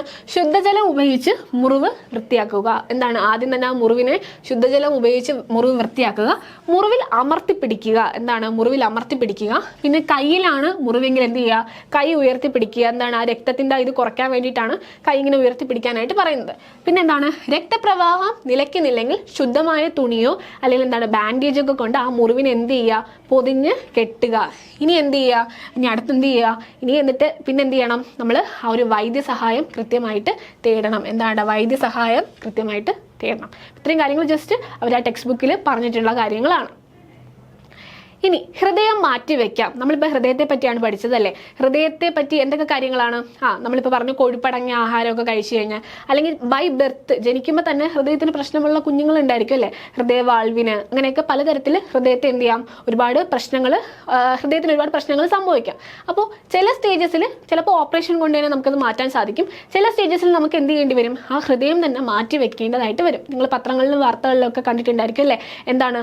മസ്തിഷ്ക മരണം സംഭവിച്ച ആളുടെ എൻ്റെ ഹൃദയം എന്ത് ചെയ്യുന്നു, വേറൊരാളിലേക്ക് മാറ്റുന്നു അല്ലേ. അവിടെയാണ് ഹൃദയം മാറ്റി വെക്കാം എന്നുള്ള ഇത് പറയാം. നമുക്ക് നോക്കാം അല്ലേ. ഗുരുതരമായ ഹൃദ്രോഗമുള്ളവരാണ് ഹൃദയം മാറ്റിവെക്കൽ ശസ്ത്രക്രിയ നടത്താറ്. ഞാൻ പറഞ്ഞു ചെറുതൊക്കെ ആണെങ്കിൽ നമുക്ക് എന്താ ഓപ്പറേഷനിലൂടെ അത് മാറ്റാനായിട്ട് സാധിക്കും. അതല്ല, ഹൃദയത്തെ ഭയങ്കരമായിട്ട് അത് ബാധിച്ചിട്ടുണ്ട്, ഹൃദയം തന്നെ മാറ്റി വെച്ചില്ല, ആ വ്യക്തിയുടെ ജീവൻ ആപത്തിലാണ് എന്ന് തോന്നുമ്പോൾ നമ്മൾ എന്ത് ചെയ്യും, ഇങ്ങനെ ഒരു ഹൃദയം മാറ്റിവെക്കൽ എന്ന് പറയുന്ന പ്രോസസ്സിലേക്ക് കടക്കും. ഇനി ജീവനോടുള്ള ഒരാളുടെ ഹൃദയം എടുത്ത് നമുക്ക് മറ്റൊരാളിലേക്ക് വെക്കാൻ പറ്റുമോ? ഇല്ല, നമുക്ക് എന്ത് ചെയ്യാൻ പറ്റില്ല. നമുക്ക് ഓരോരുത്തർക്കും ഒരു ഹൃദയമേ ഉള്ളൂ അല്ലേ. അപ്പോൾ അതുകൊണ്ട് നമുക്ക് എന്ത് ചെയ്യാൻ പറ്റില്ല, ജീവനോട് ഉള്ള ഒരാളുടെ ഹൃദയം മറ്റൊരാളിലേക്ക് മാറ്റിവെക്കാൻ സാധിക്കില്ല. പിന്നെ ആരുടെ ഹൃദയമാണ് നമുക്ക് മാറ്റിവെക്കാൻ സാധിക്കുന്നത്? മസ്തിഷ്ക മരണം സംഭവിച്ച വ്യക്തിയുടെ ഹൃദയം. ആരുടെ ആണ്ട മസ്തിഷ്ക മരണം, ബ്രെയിൻ ഡെത്ത് സംഭവിച്ച ആൾക്കാരുടെ ഹൃദയം എന്ത് ചെയ്യാം, നമുക്ക് എന്ത് ചെയ്യാം, രോഗിയിൽ വച്ച് പിടിപ്പിക്കുകയാണ് സാധാരണ ചെയ്യാറുള്ളത്. ഇനി 1967 ഡോക്ടർ ക്രിസ്റ്റ്യൻ ബെർണാഡ് ആണ് ആദ്യമായി ഹൃദയ മാറ്റിവെക്കൽ ശസ്ത്രക്രിയ നടത്തിയത്. വിജയകരമായി നടത്തിയത് ആരാണ്? ഡോക്ടർ ക്രിസ്റ്റ്യൻ ബെർണാഡ് ആണ്. വർഷം ഏതാണ്? 1967. നോട്ട് ചെയ്യുക, ഭയങ്കര ഇമ്പോർട്ടൻ്റ് ആണ്. അപ്പോൾ 1967 ആദ്യമായിട്ട് ഒരു ഹൃദയമാറ്റൽ ശസ്ത്രക്രിയ വളരെ വിജയകരമായിട്ട് അത് നടത്തിയത് ആരായിരുന്നു? ഏത് ഡോക്ടറാണ്? ഡോക്ടർ ക്രിസ്റ്റ്യൻ ബെർണാഡ് ആണ്. ഓക്കെ അല്ലേ, ക്ലിയർ അല്ലേ? ഇനി രക്തദാനം, മഹാദാനം അല്ലെ, എന്താ ഇതിൽ പറയാൻ നിങ്ങൾക്ക് അറിയാവുന്ന കാര്യങ്ങൾ. 18 വയസ്സുള്ള കഴിഞ്ഞ ആരോഗ്യമുള്ള ഏതൊരു വ്യക്തിക്ക് എന്ത് ചെയ്യാൻ പറ്റും? നമ്മുടെ രക്തം എന്ത് ചെയ്യാൻ പറ്റും? ദാനം ചെയ്യാനായിട്ട് പറ്റും അല്ലേ. നോക്കിക്കേ, ആരോഗ്യമുള്ള ഒരാളുടെ ശരീരത്തിൽ ഏകദേശം 5.5 ലിറ്റർ വരെ രക്തമുണ്ടാകും. നല്ല ആരോഗ്യമുള്ള ഒരാളാണെങ്കിൽ അയാളുടെ ശരീരത്തിൽ എത്ര ലിറ്റർ രക്തം ഉണ്ടാവും എന്നാണ് പറയുന്നത്? 5.5 ലിറ്റർ രക്തം ഉണ്ടാകും എന്നാണ് പറയുന്നത്. ഇനി അപകടങ്ങൾ, അസുഖങ്ങൾ എന്നിവ മൂലം ശരീരത്തിൽ രക്തത്തിന്റെ അളവ് കുറയും. നമുക്ക് എന്തെങ്കിലും അസുഖങ്ങളോ അല്ലെങ്കിൽ നമുക്ക് എന്തെങ്കിലും ആക്സിഡന്റ് ഒക്കെ പറ്റി കഴിഞ്ഞാൽ എന്ത് പറ്റും? ആ ഒരു രക്തം എന്ത് ചെയ്യും? രക്തത്തിന്റെ അളവ് കുറയും. ഇപ്പൊ ആക്സിഡന്റ് ഒക്കെ പറ്റിയ ഒരു വ്യക്തിയാണെങ്കിൽ രക്തം പോയിട്ട് എന്ത് ചെയ്യും? രക്തത്തിന്റെ അളവ് ഭയങ്കരമായിട്ട് ബോഡിയിൽ കുറയും. അപ്പൊ നമ്മൾ എന്ത് ചെയ്യും? ഇതുപോലെ രക്തം നമ്മൾ എന്ത് ചെയ്യും? ഡൊണേറ്റ് ചെയ്യും. നമ്മൾ എന്ത് ചെയ്യും? രക്തത്തിനെ നമ്മുടെ ബോഡിയിലേക്ക് നമ്മൾ കടത്തിവിടും അല്ലേ. ഒരാൾ മനസ്സാലെ മറ്റൊരാൾക്കോ ശാസ്ത്രീയമായി സൂക്ഷിച്ച് പിന്നീട് ഉപയോഗിക്കുന്നതിനോ രക്തം നൽകുന്നതാണ് നമ്മൾ രക്തദാനം എന്ന് പറയുന്നത്. എന്താണ് രക്തദാനം? ഒന്നെങ്കിൽ എന്ത് ചെയ്യാം, ഇപ്പോൾ ഒരാൾക്ക് ആക്സിഡന്റ് സംഭവിച്ചു, അയാൾക്ക് എന്ത് ചെയ്യണം? പെട്ടെന്ന് തന്നെ രക്തം വേണം. അപ്പം നമുക്ക് എന്ത് ചെയ്യാം, നമ്മുടെ അയാളുടെയും രക്തഗ്രൂപ്പ് ഒന്നാണെങ്കിൽ നമുക്ക് അപ്പം തന്നെ പോയിട്ട് നമ്മുടെ രക്തം എന്ത് ചെയ്യാം, നമ്മുടെ ഹെൽത്തി ആയിട്ടുള്ള ഒരാളാണെങ്കിൽ നമുക്ക് രക്തം എന്ത് ചെയ്യാം, ഡൊണേറ്റ് ചെയ്യാനായിട്ട് പറ്റും. ഇനി അതല്ല എന്നുണ്ടെങ്കിൽ എന്ത് ചെയ്യാം, നമുക്ക് നമ്മുടെ രക്തത്തിന് എന്ത് ചെയ്യാം, ഇതുപോലെ പിന്നീട് സൂക്ഷിച്ച് വെക്കുന്ന രീതിയിൽ ശാസ്ത്രീയമായിട്ട് എന്ത് ചെയ്യാം, അവർ നമ്മുടെ രക്തത്തെ സൂക്ഷിച്ച് വെച്ചിട്ട് അവരുടെ ആവശ്യാനുസരണം എന്ത് ചെയ്യും, അവരത് യൂസ് ചെയ്യും. അങ്ങനെയും നമുക്ക് എന്ത് ചെയ്യാം, ഡൊണേറ്റ് ചെയ്യാം. പിന്നെ എന്താണ്, 18 വയസ്സ് കഴിഞ്ഞ ഹെൽത്തി ആയിട്ടുള്ള ഏതൊരാൾക്കും എന്ത് ചെയ്യാം, രക്തദാനം ചെയ്യാം. ഓക്കെ അല്ലേ, ക്ലിയർ അല്ലേ? ഇനി അടുത്തത് വിസർജന വ്യവസ്ഥയാണ്. നമ്മൾ എന്താ പഠിച്ചത്? നമ്മൾ സർക്കുലേറ്ററി സിസ്റ്റമാണ് പഠിച്ചിട്ട് വന്നത്. ഇനി നമ്മൾ പഠിക്കാൻ വേണ്ടി പോകുന്നത് വിസർജന വ്യവസ്ഥയാണ്. എന്താണെടാ വിസർജന വ്യവസ്ഥ? അപ്പോൾ ദഹനം, രക്തപര്യനം, ശ്വസനം എന്നീ ജീവൽ പ്രവർത്തനങ്ങളെ കുറിച്ചാണ് നമ്മൾ എന്ത് ചെയ്തിട്ട് പഠിച്ചിട്ട് വന്നതല്ലേ. ഇനി ശ്വസന ഫലമായി ഉണ്ടാകുന്ന വാതകം ഏതാണ്? ശ്വസന ഫലമായി ഉണ്ടാകുന്ന വാതകം ഏതാണ്ടാ? കാർബൺ ഡൈ ഓക്സൈഡ് ആണ് നമ്മുടെ ശ്വസന ഫലമായി ഉണ്ടാകുന്ന വാതകം എന്ന് പറയുന്നത്. ഇത് പുറന്തള്ളുന്ന അവയവം ഏതാണ്? അല്ലെ, ശ്വാസകോശമാണ് എന്ത് പുറന്തള്ളുന്നത്? കാർബൺ ഡൈ ഓക്സൈഡ് പുറന്തള്ളുന്നത് നമുക്കറിയാം അല്ലേ. എന്താണ് അപ്പോൾ ശ്വസന ഫലമായി ഉണ്ടാകുന്ന വാതകം കാർബൺ ഡൈ ഓക്സൈഡ് ആണ്. ഇത് പുറന്തള്ളുന്ന അവയവം ഏതാണെന്ന് ചോദിച്ചു കഴിഞ്ഞാൽ അതാരാണ്? ശ്വാസകോശമാണ്. മറ്റെന്തെല്ലാം വിസർജ്യ വസ്തുക്കളാണ് നമ്മുടെ ശരീരത്തിൽ ഉണ്ടാകുന്നത് അല്ലെ? എന്തുണ്ടാവും? ലവണങ്ങളും പിന്നെ ഇങ്ങനെയുള്ള വിസർജ്യ വസ്തുക്കളൊക്കെ എന്താണ്? ജീവൽ പ്രവർത്തനങ്ങളുടെ ഫലമായി ഉണ്ടാകുന്ന യൂറിയ അല്ലെ, യൂറിയ. അതുപോലെ ഏതൊക്കെയാണ്? അപ്പോൾ യൂറിയ, അധികമുള്ള ജലം, പിന്നെ ലവണങ്ങൾ തുടങ്ങിയവ ശരീരത്തിൽ നിന്നും പുറന്തള്ളുന്ന പ്രക്രിയയാണ് വിസർജനം എന്ന് പറയുന്നത്. എന്തൊക്കെയാണ്? നമ്മുടെ ശരീരത്തിൽ എക്സസ് ആയിട്ട് ഉണ്ടാകുന്ന അല്ലെങ്കിൽ ഒരു ജീവൽ പ്രവർത്തനം, നമ്മുടെ ശരീരത്തിൽ ഒരുപാട് ജീവൽ പ്രവർത്തനങ്ങൾ നടക്കുന്നുണ്ടല്ലേ, കോശങ്ങളും ഒക്കെ ആയിട്ട് ഒരുപാട് ജീവൽ പ്രവർത്തനങ്ങളാണ് നമ്മുടെ ശരീരത്തിൽ ഓരോ മിനിറ്റിലും അല്ലെങ്കിൽ ഓരോ സെക്കൻഡിലും നടന്നുകൊണ്ടിരിക്കുന്നത്. അപ്പോൾ അതിൻ്റെ ഫലമായിട്ടുണ്ടാകുന്ന യൂറിയ, പിന്നെ അധികമുള്ള ജലം, ഈ ജലവും യൂറിയയും പിന്നെ ലവണങ്ങളും ഒക്കെ എന്താണ്? ഈ പറയുന്ന വിസർജ്യ വസ്തുക്കളാണ്. ഇവയെല്ലാം ശരീരത്തിൽ നിന്ന് പുറന്തള്ളുന്ന പ്രക്രിയയാണ് നമ്മൾ എന്ത് പറയുന്നത്? വിസർജന വ്യവസ്ഥ അല്ലെങ്കിൽ എക്സ്ക്രീറ്ററി സിസ്റ്റം എന്ന് പറയുന്നത്. ഓക്കെ അല്ലേ, ക്ലിയർ അല്ലേ? ഇനി ഇതില് ഒരു പ്രധാന പങ്ക് വഹിക്കുന്ന ആളുകളാണ് ആര്? വൃക്കകൾ എന്ന് പറയുന്നത്. ആരാണ്ട വൃക്കകൾ. നമ്മുടെ ഹൃദയത്തിന്റെ കാര്യം പറഞ്ഞത് കണക്ക് തന്നെ നമ്മുടെ ശരീരത്തിൽ ഒരു ഇമ്പോർട്ടൻറ്റ് റോൾ ചെയ്യുന്ന വേറൊരാളാണ് ആര്? വൃക്കകൾ അല്ലെങ്കിൽ കിഡ്നി. ഇംഗ്ലീഷിൽ കിഡ്നി എന്ന് നമ്മൾ പറയും. നമ്മുടെ ശരീരത്തിലെ ഏറ്റവും പ്രധാനപ്പെട്ട വിസർജന അവയവമാണ് വൃക്കകൾ എന്ന് പറയുന്നത്. ആരാണ്ട വൃക്കകൾ. ഒരു പ്രധാനപ്പെട്ട വിസർജന അവയവമാണ് വൃക്കകൾ എന്ന് പറയുന്നത്. ഇവ മനുഷ്യ ശരീരത്തിലെ അരിപ്പകളായി പ്രവർത്തിക്കുന്നു. കൃത്യമായിട്ട് ആ രക്തത്തെ അരിച്ച് എന്താണ് വേണ്ടതും വേണ്ടാത്തതും ഒക്കെ മാറ്റി അങ്ങനെ കൃത്യമായിട്ടൊരു അരിപ്പയായിട്ട് പ്രവർത്തിക്കുന്നതാണ് ആര്? കിഡ്നി എന്ന് പറയുന്നത്. ഇനി അടുത്ത വൃക്കയും അരിക്കലും. ഓക്കെ, വൃക്ക എങ്ങനെയാണ് ഈ അരിക്കൽ എന്ന് പറയുന്ന ആ ഒരു പ്രോസസ്സ് ചെയ്യുന്നത്, ഇതൊക്കെ പറ്റി നമുക്ക് എന്ത് ചെയ്യാം? പഠിക്കാം. നോക്കിക്കേ, പയർവിത്തിന്റെ ആകൃതിയിലുള്ള ഇവ ഉദരാശയത്തിൽ നട്ടെല്ലിന്റെ ഇരുവശങ്ങളിലുമായാണ് കാണപ്പെടുന്നത്. എവിടെയാണ് നമുക്ക് വൃക്കകളെ കാണാൻ സാധിക്കുന്നത്? എവിടെയാണ്? പയറുവിത്തിന്റെ ആകൃതിയാണ്. ഇവിടെ നിങ്ങൾക്ക് ആ പിക്ചറിൽ നോക്കിക്കഴിഞ്ഞാൽ അറിയാലോ, ഒരു പയറുവിത്തിന്റെ ചെയ്യും അതേ ആകൃതിയിലാണ് നമുക്ക് ആരെ കാണാൻ സാധിക്കുന്നത്? വൃക്കകളെ കാണാൻ സാധിക്കുന്നത്. 2 ഉണ്ടല്ലേ വൃക്കകളെ നമുക്ക് കാണാനായിട്ട് സാധിക്കുന്നത്. ഇനി ഇത് എവിടെയാണ്? നമ്മുടെ ശരീരത്തിൽ എവിടെയാണ് ഇവയെ നമുക്ക് കാണാൻ സാധിക്കുന്നത്? നമ്മുടെ ഉദരാശയത്തിൽ നട്ടെല്ലിന്റെ ഇരുവശങ്ങളിലുമായാണ് ആര് കാണപ്പെടുന്നത്? വൃക്കകൾ കാണപ്പെടുന്നത്. അപ്പൊ വൃക്കകൾ എവിടെയാണ് കാണപ്പെടുന്നത് എന്ന് ചോദിക്കുകയാണെങ്കിൽ എവിടെയാണ്? ഉദരാശയത്തിൽ നട്ടെല്ലിന്റെ ഇരുവശങ്ങളിലുമായിട്ടാണ് നമുക്ക് ആരെ കാണാൻ സാധിക്കുന്നത്? വൃക്കകൾ കാണാനായിട്ട് സാധിക്കുന്നത്. ഇനി വൃക്കയിലേക്ക് രക്തം എത്തിക്കുന്നത് വൃക്കാധമനിയാണ്. വൃക്കയിലേക്ക് രക്തം നേരത്തെ നമ്മൾ രക്തക്കുഴലുകൾ അവിടെ പഠിച്ചിട്ട് വന്നു അല്ലേ? അതുപോലെ അത് ആരാണ്? ഹൃദയത്തിലേക്ക് രക്തം എത്തിക്കുന്നതിൻ്റെ ഇതൊക്കെ നമ്മൾ പഠിച്ചിട്ട് വന്നു. അതുപോലെ നമ്മുടെ ഹൃദയത്തിലേക്ക് ആ രക്തം എത്തിക്കുന്നത് ആരാണ്? വൃക്കാധമനികളാണ്. ഇവിടെ നിങ്ങൾക്ക് കാണാം വൃക്കാധമനികൾ. ഇതാണ് വൃക്കാധമനികൾ. ഈ വൃക്കാധമനികളാണ് വൃക്കയിലേക്ക് രക്തം എത്തിക്കുന്നത് ആരാണ്? വൃക്കാധമനികളാണ്. ഇനി വൃക്കാധമനി വഴി എത്തുന്ന രക്തത്തിൽ എന്തൊക്കെ ഉണ്ടാവും? യൂറിയ ഉണ്ടാവും, ഗ്ലൂക്കോസ് ഉണ്ടാവും, ലവണങ്ങൾ ഉണ്ടാവും, ഓക്സിജൻ ഉണ്ടാവും, പിന്നെന്താണ്? മറ്റു ഘടകങ്ങൾ ഏതൊക്കെയാണ്? അപ്പോൾ ആ ഒരു വൃക്കയിലേക്ക് എത്തുന്ന രക്തത്തിൽ എന്തൊക്കെ ഉണ്ടെന്നാണ് പറയുന്നത്? എന്തൊക്കെയാണുള്ളത്? ഗ്ലൂക്കോസ്, ലവണങ്ങൾ, യൂറിയ, ഇതൊക്കെയാണ് വൃക്കയിലേക്ക് എത്തുന്ന രക്തത്തിലേക്ക് ഉള്ളത്. ഇനി എന്ത് ചെയ്യും? അവിടെ ഒരു അരിക്കൽ എന്ന് പറയുന്ന ഒരു പ്രോസസ്സ്, ആ രക്തത്തിന് എന്ത് ചെയ്യും? അരിക്കൽ എന്ന് പറയുന്ന ഒരു പ്രോസസ്സിന് ശേഷം വൃക്കാസിരയിൽ നിന്ന് തിരിച്ചു പോകുന്ന രക്തത്തിൽ ആരൊക്കെ ഉണ്ടാവും? എവിടെ കൂടെയാണ് ഈ രക്തം തിരിച്ചു പോകുന്നത്? വൃക്കാസിരകളിലൂടെയാണ് രക്തം തിരിച്ചു പോകുന്നത്. ആ രക്തം വൃക്കയിലേക്ക് എത്തിയത് വൃക്കാധമനി വഴിയായിരുന്നു. ഇനി അരിക്കലിന് ശേഷം ആ രക്തം തിരിച്ചു പോകുന്നതാണ് വൃക്കാസിരകൾ. ഇതാണ് വൃക്കാസിരകൾ എന്ന് പറയുന്നത്. ഓക്കെ അല്ലേ? നോക്കാം. അപ്പോൾ അരിക്കലിന് ശേഷം വൃക്കാസിരയിലൂടെ തിരിച്ചു പോകുന്ന രക്തത്തിൽ നമ്മുടെ യൂറിയയുടെയും അതുപോലെ ഗ്ലൂക്കോസ്, ലവണങ്ങൾ, ഓക്സിജനുകൾ, പിന്നെ മറ്റു ഘടകങ്ങളുടെയൊക്കെ അളവ് എന്തായിരിക്കും? താരതമ്യേന കുറവായിരിക്കും. ഓക്കെ, നേരത്തെ അവിടെ നിന്ന് വന്നതിനേക്കാളും എന്തായിരിക്കും?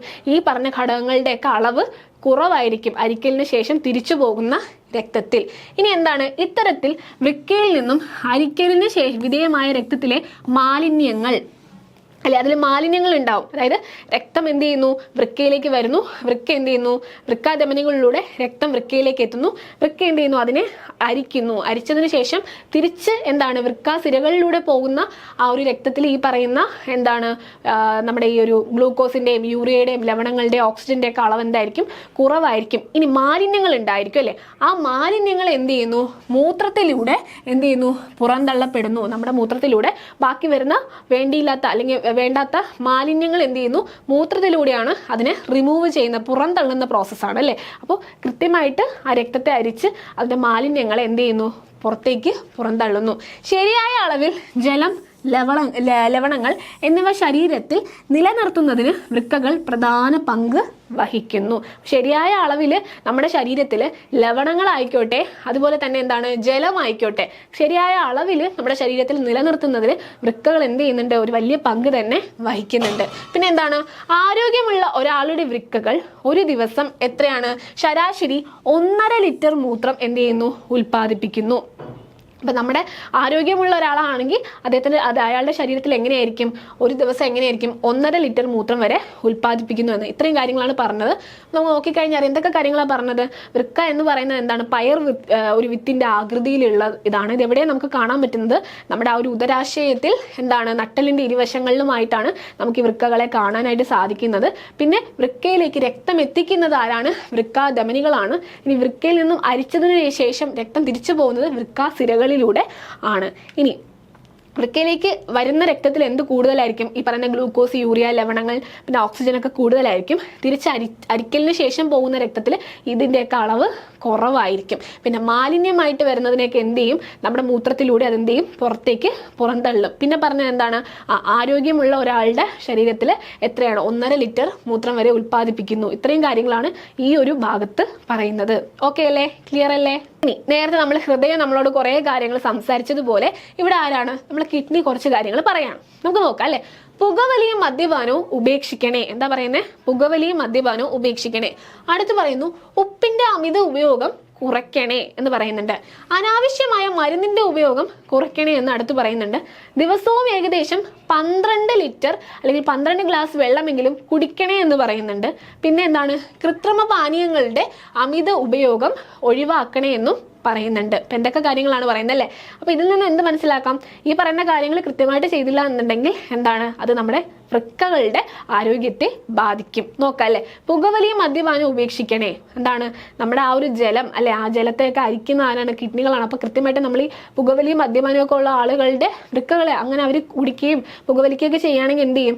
അവരുടെ വൃക്കകളെ അത് സാരമായിട്ട് ബാധിക്കും. ഇനി ഉപ്പിന്റെ അമിത ഉപയോഗം, ഉപ്പ് അമിതമായിട്ട് ഉപയോഗിച്ച് കഴിഞ്ഞാൽ അതും എന്ത് ചെയ്യും? വൃക്കകളുടെ ആരോഗ്യത്തെ ബാധിക്കും. ഇനി എന്താണ്? അനാവശ്യമായ മരുന്നിന് ചില ആൾക്കാർ എന്ത് ചെയ്യും? ചുമ്മാ എന്ത് ചെയ്യും? മരുന്ന് മാറി കഴിക്കും. ഒരു തലവേദന വന്നാലും ഒക്കെ എന്ത് ചെയ്യും? ചുമ്മാ ഇങ്ങനെ മരുന്ന് കഴിച്ചുകൊണ്ടിരിക്കും. അപ്പൊ അങ്ങനെ മരുന്ന് ഒരുപാട് അങ്ങനെ കഴിച്ചു കഴിഞ്ഞാൽ അതും എന്ത് ചെയ്യും? നമ്മുടെ വൃക്കകളുടെ ആരോഗ്യത്തെ സാരമായിട്ട് ബാധിക്കും. ഇനി ഏകദേശം 12 ഗ്ലാസ് വെള്ളമെങ്കിലും കുടിക്കണേ. നമ്മളിൽ പലരും ചെയ്യാത്ത കാര്യമാണ് അല്ലേ? എന്താണ്? ഒരു ദിവസം എന്താണ്? ഏകദേശം 12 ഗ്ലാസ് വെള്ളമെങ്കിലും കുടിക്കണേ എന്നാണ് ആരോട് പറയുന്നത്? നമ്മളോട് ആര് പറയുന്നത്? വൃക്ക പറയുന്നത്. പിന്നെ ദിവസവും വ്യായാമം ചെയ്യണേ. നമ്മളെ ഹൃദയം പറഞ്ഞത് കണക്ക് വ്യായാമം എന്ന് പറയുന്നത് എന്താണ്? വൃക്കയ്ക്കും ഹൃദയത്തിനും മാത്രമല്ല, നമ്മുടെ ശരീരത്തിന്റെ മൊത്തത്തിലുള്ള ആ ഒരു ഇതിന് എന്താണ്? ആരോഗ്യത്തിന് ഏറ്റവും പ്രധാനപ്പെട്ടതാണ് വ്യായാമം ചെയ്യുക എന്ന് പറയുന്നത്. ഇനി കൃത്രിമ പാനീയങ്ങളുടെ അമിത ഉപയോഗം. നമ്മൾ പുറത്തുനിന്നൊക്കെ ഇതുപോലെ എന്ത് ചെയ്യും? കൃത്രിമമായിട്ടുള്ള പാനീയങ്ങൾ വാങ്ങിച്ച് കുടിക്കുമല്ലേ? അതും ഒഴിവാക്കണേ എന്നാണ് പറയുന്നത്. ഇതൊക്കെ ചെയ്തില്ലെങ്കിൽ ഇതൊക്കെ എന്തിനെ ബാധിക്കും? നമ്മുടെ വൃക്കകളുടെ ആരോഗ്യത്തെ അത് കൃത്യമായിട്ട് എന്ത് ചെയ്യും? ബാധിക്കും. ഓക്കെ അല്ലേ? ക്ലിയർ അല്ലേ? ഇനി വൃക്കകളുടെ ആരോഗ്യം സംരക്ഷിക്കുന്നത് എന്തെല്ലാം കാര്യങ്ങൾ ശ്രദ്ധിക്കണം? അതാണ് നമ്മൾ നേരത്തെ നോക്കിയിട്ട് വന്നത്. ഇനി ഇതുപോലെ ഹൃദയത്തിന് പ്രശ്നം വരുന്നത് പോലെ വൃക്കകൾക്ക് 2 വൃക്കകളുണ്ട്. ആ 2 വൃക്കകളും തകരാറിലായിപ്പോയി ഒരാൾക്ക്. അത് എന്തൊക്കെ ചെയ്യാൻ പറ്റും നമുക്ക്? നമ്മുടെ കൃത്രിമമായിട്ട് നമ്മുടെ രക്തത്തിലുള്ള ഈ പറഞ്ഞ കണക്ക് അരിക്കുകയും മാലിന്യങ്ങൾ റിമൂവ് ചെയ്യുകയും ചെയ്യുന്ന ഒരു പ്രോസസ്സാണ് ഡയാലിസിസ് എന്ന് പറയുന്നത്. നിങ്ങൾ കേട്ടിട്ടുണ്ടാവും അല്ലേ? ഈ വൃക്കകൾ എന്താണ്? 2ഉം തകരാറിലായിട്ടുള്ള രോഗികൾക്ക് നമ്മൾ ചെയ്യുന്ന ഒരു ഇതാണ് ഡയാലിസിസ് എന്ന് പറയുന്നത്. ഇനി പിന്നെ എന്ത് ചെയ്യും? ആ 2 വൃക്കകളും തകരാറിലായ ഒരു രക്ഷയില്ല എന്ന് പറയുമ്പോൾ പിന്നെ നമ്മൾ എന്ത് പ്രോസസ്സിലേക്ക് കടക്കും? വൃക്ക മാറ്റിവെക്കൽ എന്ന് പറയുന്ന ഒരു പ്രോസസ്സിലേക്ക് കടക്കും. എന്താണ്? കിഡ്നി ട്രാൻസ്പ്ലാന്റേഷൻ എന്ന് നമ്മൾ ഇംഗ്ലീഷിൽ പറയും. എന്താണ്? ആരോഗ്യമുള്ള ദാതാവിൽ നിന്നും ഒരു വൃക്ക എടുത്ത് 2 വൃക്കകളും തകരാറിലായ ഒരാളിലേക്ക് വച്ച് പിടിപ്പിക്കുന്നതാണ് വൃക്ക മാറ്റിവെക്കൽ. നമ്മൾ നേരത്തെ ഹൃദയത്തിന്റെ കാര്യം പറഞ്ഞപ്പോൾ എന്താണ്? ഹൃദയം ഒരാൾക്ക് ഒരെണ്ണമേ ഉള്ളൂ അല്ലേ? അപ്പം ആരോഗ്യമുള്ള ഒരാളുടെ ഹൃദയം എടുത്ത് മറ്റൊരാളിലേക്ക് മാറ്റിവെക്കാൻ സാധിക്കില്ല. അവിടെ എന്താണ്? മസ്തിഷ്ക മരണമൊക്കെ സംഭവിച്ച ആളുകളുടെ ഹൃദയമാണ് നമ്മൾ എന്ത് ചെയ്യുന്നത്? ഇങ്ങനെ ഹൃദയം ഇല്ലാതെ അല്ലെങ്കിൽ ഹൃദയത്തിന് സാരമായിട്ടുള്ള പ്രശ്നമുള്ള ആളുകളിലേക്ക് നമ്മൾ മാറ്റുന്നത് അല്ലേ? പക്ഷെ കിഡ്നിയുടെ കാര്യത്തിൽ എങ്ങനെയാണ്? ഇപ്പൊ 2 വൃക്കകളും തകരാറിലായിട്ടുള്ള ഒരു വ്യക്തിക്ക് എന്താണ്? ആരോഗ്യമുള്ള ഒരാൾക്ക് എന്ത് ചെയ്യാം? അയാളുടെ ഒരു വൃക്ക എന്ത് ചെയ്യാം? ദാനം ചെയ്യാം. അതായത് ഒരു മനുഷ്യന് ജീവിക്കാൻ ഒരു വൃക്ക തന്നെ ധാരാളമാണ്. നമുക്ക് എന്തുണ്ട്? 2 വൃക്കകളുണ്ട്. അപ്പോൾ ആരോഗ്യമുള്ള ഒരാൾക്ക് എന്ത് ചെയ്യാം? അതിൽ ഒരു വൃക്ക എന്ത് ചെയ്യാം? മറ്റേ ആൾക്ക് ദാനം ചെയ്യാം. ഒരു കുഴപ്പവും ഇല്ല. ഇനി പക്ഷെ എന്ത് കാര്യം നമ്മൾ ശ്രദ്ധിക്കണം? വൃക്ക സ്വീകരിക്കുന്ന അതുപോലെ നൽകുന്ന ആളുടെയും രക്തഗ്രൂപ്പ് എന്തായിരിക്കണം? ഒന്നായിരിക്കണം. ഒരേ രക്തഗ്രൂപ്പുള്ള ആളുകളായിരിക്കണം. എന്നാൽ മാത്രമേ എന്ത് ചെയ്യാൻ പറ്റൂ? നമുക്ക് നമ്മുടെ വൃക്ക അവർക്ക് ഡൊണേറ്റ് ചെയ്യാനായിട്ട് സാധിക്കുകയുള്ളൂ. ഇനി എന്താണ്? രക്തഗ്രൂപ്പ് ഉൾപ്പെടെയുള്ള പരിശോധനാ ഫലങ്ങൾ യോജിച്ചാൽ മാത്രമേ പല പരിശോധനകൾ എന്ത് ചെയ്യും? അവർ ഈ ഒരു പ്രോസസ്സിന് മുന്നേ നടത്തും. ഇതെല്ലാം എന്താണ്? ഓക്കെ ആയി വന്നാൽ മാത്രമേ നമുക്ക് എന്ത് ചെയ്യാൻ പറ്റൂ? നമ്മുടെ ഈ ഒരു കിഡ്നി എന്താണ്? ആരോഗ്യമുള്ള ഒരാളുടെ കിഡ്നി മറ്റൊരാളിലേക്ക് മാറ്റി വെക്കാനായിട്ട് സാധിക്കുകയുള്ളൂ. ക്ലിയർ അല്ലേ? പിന്നെ എന്താ പറയുന്നത്? 18 വയസ്സ് പൂർത്തിയായ ആരോഗ്യമുള്ള ഏതൊരാൾക്കും എന്ത് ചെയ്യാം? വൃക്കകൾ ദാനം ചെയ്യാം. നമ്മൾ രക്തദാനം ചെയ്യാമെന്ന് പറയുന്നത് പോലെ തന്നെ 18 വയസ്സ് കഴിഞ്ഞ ഏതൊരാൾക്കും ഹെൽത്തി ആയിട്ടുള്ള ഒരാളാണെങ്കിൽ എന്ത് ചെയ്യാം? നമ്മുടെ വൃക്കകളും എന്ത് ചെയ്യാം? വൃക്കയും എന്ത് ചെയ്യാം? ദാനം ചെയ്യാം. ഓക്കെ അല്ലേ? ക്ലിയർ അല്ലേ? ഇനി മറ്റ് വിസർജന അവയവങ്ങൾ, പ്രധാനപ്പെട്ട വിസർജന അവയവമാണ് എന്തെന്ന് പറയുന്നത്, കിഡ്നി അല്ലെങ്കിൽ വൃക്കകൾ എന്ന് പറയുന്നത്. അപ്പൊ വൃക്ക മാത്രമല്ല വേറെയും ആരൊക്കെയോ ഉണ്ട്. നമുക്കറിയാം, നോക്കിയേ, ശരീരത്തിൽ നിന്നും വേനൽക്കാലത്തും മഴക്കാലത്തും നമ്മുടെ ശരീരത്തിൽ വിയർപ്പ് ഉണ്ടാകുന്നുണ്ടല്ലോ അല്ലെ, വിയർപ്പ് നമ്മുടെ ത്വക്കിൽ നിന്ന് എന്താണ് വിയർപ്പ് ഉണ്ടാകുന്നുണ്ടല്ലോ. ഇതെങ്ങനെയാണ് പുറത്തു പോകുന്നത് എന്ന് ചോദ്യം ചോദിച്ചിട്ടുണ്ട്. ശരീരത്തിൽ നിന്നും വിയർപ്പിലൂടെ എന്തെല്ലാമാണ് പുറത്തു പോകുന്നത്, നമ്മുടെ വിയർപ്പിലൂടെ നമ്മൾ വിയർക്കുമ്പോൾ എന്തൊക്കെയാണ് നമ്മുടെ ശരീരത്തിൽ നിന്നും പുറത്തേക്ക് പോകുന്നത്? ജലം ഇവിടെ പറഞ്ഞിട്ടുണ്ട്, പിന്നെ എന്ത് പറയാം, ലവണങ്ങൾ പറയാം അല്ലെ, ലവണങ്ങളും ആ ഒരു വിയർപ്പിലൂടെ എന്ത് ചെയ്യുന്നുണ്ട്, പുറത്തേക്ക് പോകുന്നുണ്ട്. ഓക്കെ അല്ലേ, ക്ലിയർ അല്ലേ? ഇനി വിയർപ്പിനെ പറ്റി കുറച്ച് ഡീറ്റെയിൽഡ് ആയിട്ട് നമുക്ക് എന്ത് ചെയ്യാം, പഠിക്കാം. ത്വക്കിലെ സ്വേദഗ്രന്ഥികളാണ്, ഏത് ഗ്രന്ഥിയാണെടാ, സ്വേദഗ്രന്ഥികളാണ് വിയർപ്പ് ഉണ്ടാക്കുന്നത്. നമ്മൾ ചിന്തിച്ചിട്ടുണ്ടായിരിക്കും ഈ വിയർപ്പൊക്കെ എവിടെ നിന്ന് വരുന്നത് ചിന്തിച്ചിട്ടുണ്ടായിരിക്കും അല്ലെ. എവിടെ നിന്നാണ്, ആരാണ് ഇത് ഉണ്ടാക്കുന്നത്? സ്വേദഗ്രന്ഥികളാണ് വിയർപ്പ് ഉണ്ടാക്കുന്നത്. ഇനി ശരീരത്തിൽ അധികമുള്ള ജലവും ലവണങ്ങളും, നമ്മളെന്താണ്, കിഡ്നി എന്ത് ചെയ്യുന്നു, ആ ഒരു അരിപ്പയായിട്ട് പ്രവർത്തിച്ച് മൂത്രത്തിലൂടെ എന്ത് ചെയ്യുന്നുണ്ട്, ഈ മാലിന്യങ്ങൾ പോകുന്നുണ്ടെങ്കിലും അധികമായിട്ട് എക്സസ് ആയിട്ട് വരുന്ന ജലവും ലവണങ്ങളും എന്ത് ചെയ്യുന്നു, വിയർപ്പിലൂടെ എന്ത് ചെയ്യുന്നുണ്ട്, പുറത്തേക്ക് പോകുന്നുണ്ട്. വിയർപ്പ് എന്ത് ചെയ്യുന്നു, ബാഷ്പമായിട്ട് മാറാൻ വേണ്ട താപം എന്ത് ചെയ്യുന്നു, നമ്മുടെ ശരീരത്തിൽ നിന്നെടുക്കുന്നു അല്ലെ. താപം എടുത്തിട്ട് എന്ത് ചെയ്യുന്നു, വിയർപ്പ് ഉണ്ടാകുന്നു. ഇനി ഇങ്ങനെ നമ്മുടെ ശരീര താപനില ക്രമീകരിച്ച് നിർത്താൻ അല്ലെ, ശരീരത്തിന്റെ ആ ഒരു താപനില ഭയങ്കരമായിട്ട് ചൂട് കൂടുമ്പോഴാണ്, ടെമ്പറേച്ചർ കൂടുമ്പോഴാണ് നമ്മൾ എന്ത് ചെയ്യുന്നത്, വിയർക്കുന്നത് അല്ലെ. അപ്പൊ ആ ഒരു ശരീരത്തിന്റെ ആ ഒരു താപനിലയെ എന്താണ് ക്രമീകരിച്ച് നിർത്താനായിട്ട് എന്താണ് ഈ വിയർക്കുന്നത് എന്താണ് സഹായിക്കുന്നു എന്നാണ് പറയുന്നത്.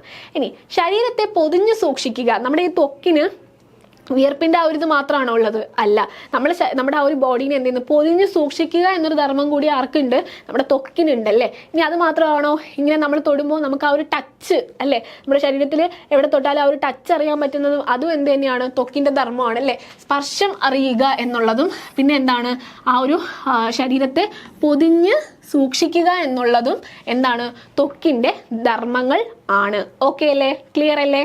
ഇനി ത്വക്കിന്റെ സൂക്ഷ്മ സുഷിരങ്ങളിലൂടെയാണ് സ്വേദഗ്രന്ഥിയിൽ നിന്നും വിയർപ്പ് പൊടിയുന്നത്. എന്താണ്, നമ്മുടെ ഈ ത്വക്കിൽ എന്തുണ്ട്, ചെറിയ ചെറിയ സുഷിരങ്ങളുണ്ട്. ഇതിൽ നിന്നും എന്താണ്, നമ്മുടെ സ്വേദഗ്രന്ഥിയിൽ നിന്നും വിയർപ്പ് പൊടിയുകയാണ് ചെയ്യുന്നത്. ഇനി ത്വക്കിൽ എന്താണ്, നമ്മൾ പുറത്തൊക്കെ പോയിട്ട് വരുമ്പോൾ നമ്മൾ എന്താണ്, ത്വക്കിൽ ഒരുപാട് രോഗാണുകൾ അല്ലെങ്കിൽ എന്താണ് ഈ പൊടിയൊക്കെ അടിഞ്ഞു കൂടിക്കഴിഞ്ഞാൽ എന്ത് ചെയ്യും, പെട്ടെന്ന് രോഗങ്ങൾ ഉണ്ടാക്കും. അതുകൊണ്ട് എന്ത് ചെയ്യണം, എല്ലാ ദിവസവും നമ്മൾ എന്ത് ചെയ്യണം, കുളിക്കണം. നമ്മുടെ ത്വക്ക് എന്ത് ചെയ്യേണ്ടതുണ്ട്, വൃത്തിയാക്കേണ്ടതായിട്ട് ഉണ്ടെന്നാണ് പറയുന്നത്. ഇനി ആരോഗ്യ സംരക്ഷണത്തിന്റെ വ്യക്തി ശുചിത്വത്തിന്റെ പ്രാധാന്യം ബോധ്യപ്പെട്ടില്ലേ എന്നാണ് ചോദിക്കുന്നത്. നോക്കിക്കേ, വൃക്ക, ത്വക്ക് എന്നിവ. അപ്പം വൃക്കയും ത്വക്കും എന്താണ്, വിസർജന ആ ഒരു ഇതിൽ പ്രധാന ഒരു പങ്ക് വഹിക്കുന്ന രണ്ടുപേരാണെന്ന് മനസ്സിലായി അല്ലെ. ഇനി വേറെ രണ്ട് ആൾക്കാർ കൂടിയുണ്ട്. ആരൊക്കെയാണത്? ശ്വാസകോശവും കരളും. ഇവരും എന്ത് ചെയ്യുന്നുണ്ട്, ആ വിസർജന പ്രക്രിയയിൽ ഒരു പങ്ക് വഹിക്കുന്നുണ്ട്. അതെങ്ങനെയാണെന്ന് നമുക്ക് നോക്കാം. ആദ്യത്തെ ആള് ശ്വാസകോശമാണ്. ശ്വാസകോശം എങ്ങനെയാണ് വിസർജന പ്രക്രിയയിൽ ഒരു പങ്ക് വഹിക്കുന്നത് നോക്കാം. കോശങ്ങളിൽ നിന്ന് എത്തിച്ചേരുന്ന, എവിടെ നിന്നടാ, കോശങ്ങളിൽ നിന്നും എത്തിച്ചേരുന്ന, നമ്മൾ ഓക്സിജൻ അങ്ങോട്ടേക്ക് കൊണ്ടു കൊടുക്കും, തിരിച്ച് അവിടെ നിന്ന് വരുന്നത് ആരാണ്, കാർബൺ ഡൈ ഓക്സൈഡ് ആണ് അല്ലെ. ആരാണ്? Carbon dioxide. ഈ കാർബൺ ഡൈ ഓക്സൈഡ് അപ്പൊ കോശങ്ങളിൽ നിന്നും തിരികെ എത്തുന്ന അല്ലെങ്കിൽ എത്തിച്ചേരുന്ന ആ കാർബൺ ഡൈ ഓക്സൈഡിന് പുറത്തേക്ക് തള്ളുന്നത് ആരാണ്? ശ്വാസകോശമാണ് അല്ലേ. ഓക്സിജന്റെ ഇത് വരുന്നതും അതുപോലെ നമ്മുടെ ശരീരത്തിൽ നിന്നും കാർബൺ ഡൈ ഓക്സൈഡിന് പുറത്തേക്ക് തള്ളുന്നതും ആരാണ്? ശ്വാസകോശം ആണ്. ഇനി കരളാണെങ്കിലോ, മനുഷ്യ ശരീരത്തിലെ ഏറ്റവും വലിയ ഗ്രന്ഥി ഏതാണടാ? കരളാണ്. നോട്ട് ചെയ്ത് വെക്കുക. എന്താണ് മനുഷ്യ ശരീരത്തിലെ ഏറ്റവും വലിയ ഗ്രന്ഥി ഏതെന്ന് ചോദിച്ചു കഴിഞ്ഞാൽ അത് ഏതാണ്? കരളാണ്. രക്തത്തിലൂടെ എത്തുന്ന ഹാനികരമായ വസ്തുക്കളെ നശിപ്പിക്കാൻ തക്കത്തിൻ ആര് നശിപ്പിക്കുന്നു? നമ്മുടെ ഈ കരൾ നശിപ്പിക്കുന്നു. രക്തത്തിലൂടെ എത്തുന്ന ഹാനികരമായിട്ടുള്ള വസ്തുക്കളെ നശിപ്പിക്കുന്നതും ആരാണ്? കരളാണ്. ഇനി കരൾ എന്ത് ഉൽപ്പാദിപ്പിക്കുന്നുണ്ട്? ബൈൽ അല്ലെങ്കിൽ പിത്തരസം. എന്താണെടാ? ബൈൽ അല്ലെങ്കിൽ പിത്തരസം ആര് ഉൽപ്പാദിപ്പിക്കുന്നുണ്ട്? നമ്മുടെ കരൾ ഉൽപ്പാദിപ്പിക്കുന്നുണ്ട്. ഇതെന്തിനാണ് സഹായിക്കുന്നത്? നമ്മുടെ ശരീരത്തിൽ അടിഞ്ഞുകൂടുന്ന കൊഴുപ്പിനെ, എന്താണെടാ, കൊഴുപ്പിനെ ദഹിപ്പിക്കാനായിട്ട് ഏറ്റവും ആവശ്യമായിട്ടുള്ളതാണ് ഈ ബൈൽ അല്ലെങ്കിൽ പിത്തരസം എന്ന് പറയുന്നത്. ഇത് ഉൽപ്പാദിപ്പിക്കുന്നത് ആരാണ്? കരളാണ് ഈ പിത്തരസം അല്ലെങ്കിൽ ബൈൽ ഉൽപ്പാദിപ്പിക്കുന്നത്. ഇനി ഇത് എന്തിനു സഹായിക്കുന്നു എന്ന് ചോദിച്ചു കഴിഞ്ഞാൽ എന്താണ്? കൊഴുപ്പിനെ ദഹിപ്പിക്കാനായിട്ട് സഹായിക്കുന്നു. ഓക്കെ അല്ലേ? ക്ലിയർ അല്ലേ? ഇനി എന്താ പറയുന്നത്? ശരീരത്തിന് ഹാനികരമായ എന്താണ് അമോണിയ നമ്മുടെ ശരീരത്തിൽ പോഷക ഘടകങ്ങൾ ആ പോഷക ഘടകങ്ങൾ എന്താണ് വിഘടിക്കുമ്പോൾ എന്ത് സംഭവിക്കും? അമോണിയ ഉണ്ടാവില്ല. ഈ അമോണിയ എന്താണ് നമ്മുടെ ശരീരത്തിന് ഹാനികരമായിട്ടുള്ള അമോണിയാണ് ഉണ്ടാകുന്നത്. ഈ അമോണിയ എന്താക്കി മാറ്റുന്നു? ഹാനികരമല്ലാത്ത താരതമ്യേന ഹാനികരമല്ലാത്ത യൂറിയയാക്കി മാറ്റുന്നതും ആരാണടാ? കരളാണ്. അപ്പോൾ എന്താണ് നമ്മുടെ ആ ഒരു പോഷക ഘടകങ്ങൾ എന്ത് ചെയ്യുന്നു? വിഘടിക്കുമ്പോൾ വളരെ ഹാനികരമായിട്ടുള്ള എന്തുണ്ടാവുന്നു? അമോണിയ അവിടെ ഉണ്ടാവുന്നു. ഈ അമോണിയ എന്താക്കി മാറ്റുന്നു? ഹാനികരമല്ലാത്ത യൂറിയയാക്കി കൺവേർട്ട് ചെയ്യുന്നതും അല്ലെങ്കിൽ മാറ്റുന്നതും ആരാണ്? നമ്മുടെ ഈ കരളാണ്. അപ്പോൾ കരൾ എന്തൊക്കെ കാര്യങ്ങളാണ് ചെയ്യുന്നതല്ലേ? കരൾ എന്ന് പറയുന്നത് എന്താണ്? വലിയ ഗ്രന്ഥിയാണ്. ഏറ്റവും വലിയ മനുഷ്യ ശരീരത്തിലെ ഏറ്റവും വലിയ ഗ്രന്ഥിയാണ് കരളെന്ന് പറയുന്നത്. പിന്നെ എന്തൊക്കെ കാര്യങ്ങൾ നമ്മൾ പറഞ്ഞു? രക്തത്തിലൂടെ എത്തുന്ന ഹാനികരമായിട്ടുള്ള വസ്തുക്കളെ അല്ലെ രാസവസ്തുക്കളെ നശിപ്പിക്കുന്നതും ആരാണ്? കരളാണ്. ഇനി പോഷക ഘടകങ്ങൾ വിഘടിച്ച് എന്താണ് ഹാനികരമായിട്ടുള്ള അമോണിയ ഉണ്ടാകുമ്പോൾ ആ അമോണിയെ ഹാനികരമല്ലാത്ത എന്താണ് യൂറിയയാക്കി മാറ്റുന്നതും ആരാണ്? കരളാണ്. ഇനി വേറൊരു കാര്യം കൂടി ഇമ്പോർട്ടൻ്റ് ആയിട്ട് നമ്മൾ പറഞ്ഞു, പിത്തരസം അല്ലെങ്കിൽ ബൈൽ ഉൽപ്പാദിപ്പിക്കുന്നതും ആരാണ്? കരളാണ്. അത് എന്തിനാ സഹായിക്കുന്നത്? നമ്മുടെ ശരീരത്തിലുള്ള കൊഴുപ്പിനെ ദഹിപ്പിക്കാനായിട്ട് സഹായിക്കുന്നു. ഇത്രയും കാര്യങ്ങളാണ് നമ്മൾ കരളിൻ്റെ കാര്യത്തിൽ പറഞ്ഞത്. ശ്വാസകോശത്തിൻ്റെ കാര്യത്തിൽ എന്താ പറഞ്ഞത്? കാർബൺ ഡൈ ഓക്സൈഡ് പുറന്തള്ളുന്നത് ആരാണ്? ശ്വാസകോശം ആണ്. ഇത്രയും കാര്യങ്ങൾ ക്ലിയർ ആണല്ലോ. ഇനി നമ്മൾ അടുത്ത് കടക്കാൻ പോകുന്നത് നെർവസ് സിസ്റ്റം അല്ലെങ്കിൽ നാഡീ വ്യവസ്ഥയിലേക്കാണ്. നമ്മുടെ ശരീരത്തിൽ വിവിധ അവയവങ്ങൾ ഉണ്ടല്ലോ. നമ്മൾ ജോലി ചെയ്യുമ്പോൾ ഒരു അവയവം മാത്രമാണോ പ്രവർത്തിക്കുന്നത്? നോക്കിക്കേ, കയ്യിൽ നിന്ന് ഒരു പേന താഴെ വീണു എന്ന് വിചാരിക്കൂ. എന്താണ് അത് എടുക്കുമ്പോൾ ഏതെല്ലാം അവയവങ്ങൾ പ്രവർത്തിക്കുന്നുണ്ട് അല്ലേ? ഞാൻ ഇപ്പം എൻ്റെ ഒരു പേന താഴെ വീണു, ഞാനത് കുനിഞ്ഞെടുക്കുമ്പോൾ എൻ്റെ കൈ മാത്രമാണോ അവിടെ പ്രവർത്തിക്കുന്നത്? അല്ല. എന്താണ് ആദ്യം തന്നെ എൻ്റെ ബ്രെയിൻ എന്ത് ചെയ്യും? ചിന്തിക്കും ആ പേന താഴെ നിന്ന് എടുക്കണം അല്ലേ? എടുക്കണം എന്നൊരു ചിന്ത ആദ്യം ആര് തരും? നമ്മുടെ ബ്രെയിൻ തരും. പിന്നെ എന്ത് ചെയ്യും? അത് സിഗ്നൽസ് ആയിട്ട് നാഡികളല്ലേ സിഗ്നൽസ് ആയിട്ട് എത്തും. പിന്നെയാണ് പേശി പ്രവർത്തിച്ച് ആ പേന ഞാൻ താഴെ നിന്ന് എടുക്കുന്നത്. ഇതൊക്കെ ഒരുപാട് സമയമെടുത്ത് കഴിയുന്ന കാര്യങ്ങളാണോ? ഇല്ല. സെക്കൻഡുകൾക്കുള്ളിൽ നമ്മുടെ ശരീരത്തിൽ നടക്കുന്ന കാര്യങ്ങളാണ്. ബ്രെയിന് എന്ത് ചെയ്യുന്നു? തീരുമാനിക്കുന്നു, സിഗ്നൽ കൊടുക്കുന്നു, പെട്ടെന്ന് എന്ത് ചെയ്യുന്നു? പേശികൾ പ്രവർത്തിച്ച് അത് താഴെ നിന്ന് എടുക്കുന്നു. എന്താണ് സെക്കൻഡുകൾക്കുള്ളിൽ നമ്മൾ പോലും വിചാരിക്കുന്നുണ്ടാവില്ല ഇങ്ങനെയൊക്കെ നമ്മുടെ ഒരു ബ്രെയിനിലൊക്കെ നടക്കുന്നുണ്ട് എന്നുള്ളത്. നോക്കിക്കേ, ശരീരത്തിലെ വിവിധ അവയവങ്ങളുടെ ഏകോപനത്തിലൂടെയാണല്ലോ എല്ലാ ശാരീരിക പ്രവർത്തനങ്ങളും സാധ്യമാകുന്നത്. നമ്മുടെ ശരീരത്തിൽ എന്താണ് ഒരേ സമയം ഓരോ ആൾക്കാർ ഓരോരോ ജോലി ചെയ്തുകൊണ്ടിരിക്കുകയാണ് അല്ലേ? നമ്മളിപ്പോൾ തന്നെ ഹൃദയത്തെ പഠിച്ചു, കരൾ പഠിച്ചു, എന്താണ് കിഡ്നി പഠിച്ചു. ഇവരെല്ലാവരും എന്ത് ചെയ്യാണ്? ഓരോരോ ജോലികൾ. ഒരു ഓഫീസ് എടുക്കുമ്പോൾ പല പല ആൾക്കാർ പല പല ജോലികൾ ചെയ്യുന്നു എന്ന് പറയുന്നത് പോലെ ഇവർ ഓരോരുത്തരും എന്ത് ചെയ്യാണ്? ഓരോ ജോലികളും എന്താണ് കൃത്യമായിട്ട് ചെയ്തുകൊണ്ടിരിക്കുകയാണ്. ഇവരുടെ എല്ലാവരുടെയും ഇവർ ചെയ്യുന്ന എല്ലാ ജോലിയും ഏകോപിപ്പിച്ച് കൊണ്ടുവരുമ്പോഴാണ് നമ്മുടെ ശരീരത്തിൻ്റെ എല്ലാ പ്രവർത്തനങ്ങളും കൃത്യമായിട്ട് നടക്കുന്നത്. ഇനി നോക്കിക്കേ, നിങ്ങളുടെ കണ്ണിന് നേരെ ഒരു പ്രാണി പറന്നു വന്നാൽ പെട്ടെന്ന് കണ്ണടക്കില്ലേ അല്ലെ? അല്ലെങ്കിൽ കണ്ണിന് നേരെ ഒരാൾ ടോർച്ച് അടിച്ചു കഴിഞ്ഞാൽ നമ്മൾ എന്ത് ചെയ്യും? പെട്ടെന്ന് കണ്ണ് അടയ്ക്കും. ഇത്തരം സന്ദർഭങ്ങളോട് നമുക്ക് എങ്ങനെയാണ് പ്രതികരിക്കാൻ സാധിക്കുന്നത്? അതാണ് ഞാൻ നേരത്തെ പറഞ്ഞത്.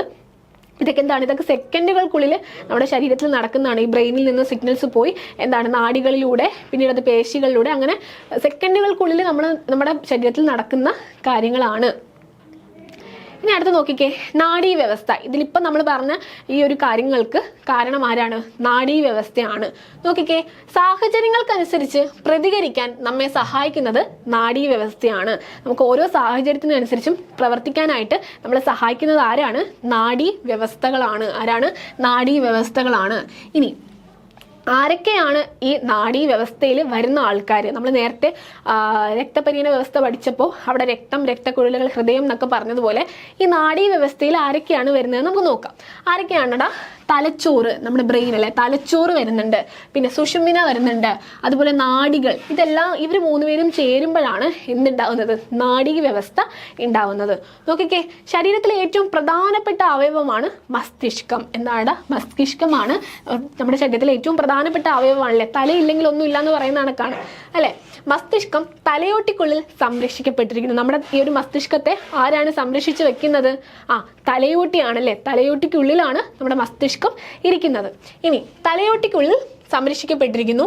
വിവിധ പേശികളുടെ ചലനത്തെ നിയന്ത്രിക്കുക. ഞാൻ നേരത്തെ പറഞ്ഞു താഴെ വീണ് കിടക്കുന്നു, ആ പേന നമുക്ക് എടുക്കണം, നമുക്കൊന്ന് നടക്കണം, ഓടണം, ഇങ്ങനെയുള്ള പേശികളുടെ ചലനങ്ങളെല്ലാം നിയന്ത്രിക്കുന്നത് ആരാണടാ? അത് തലച്ചോറാണ്.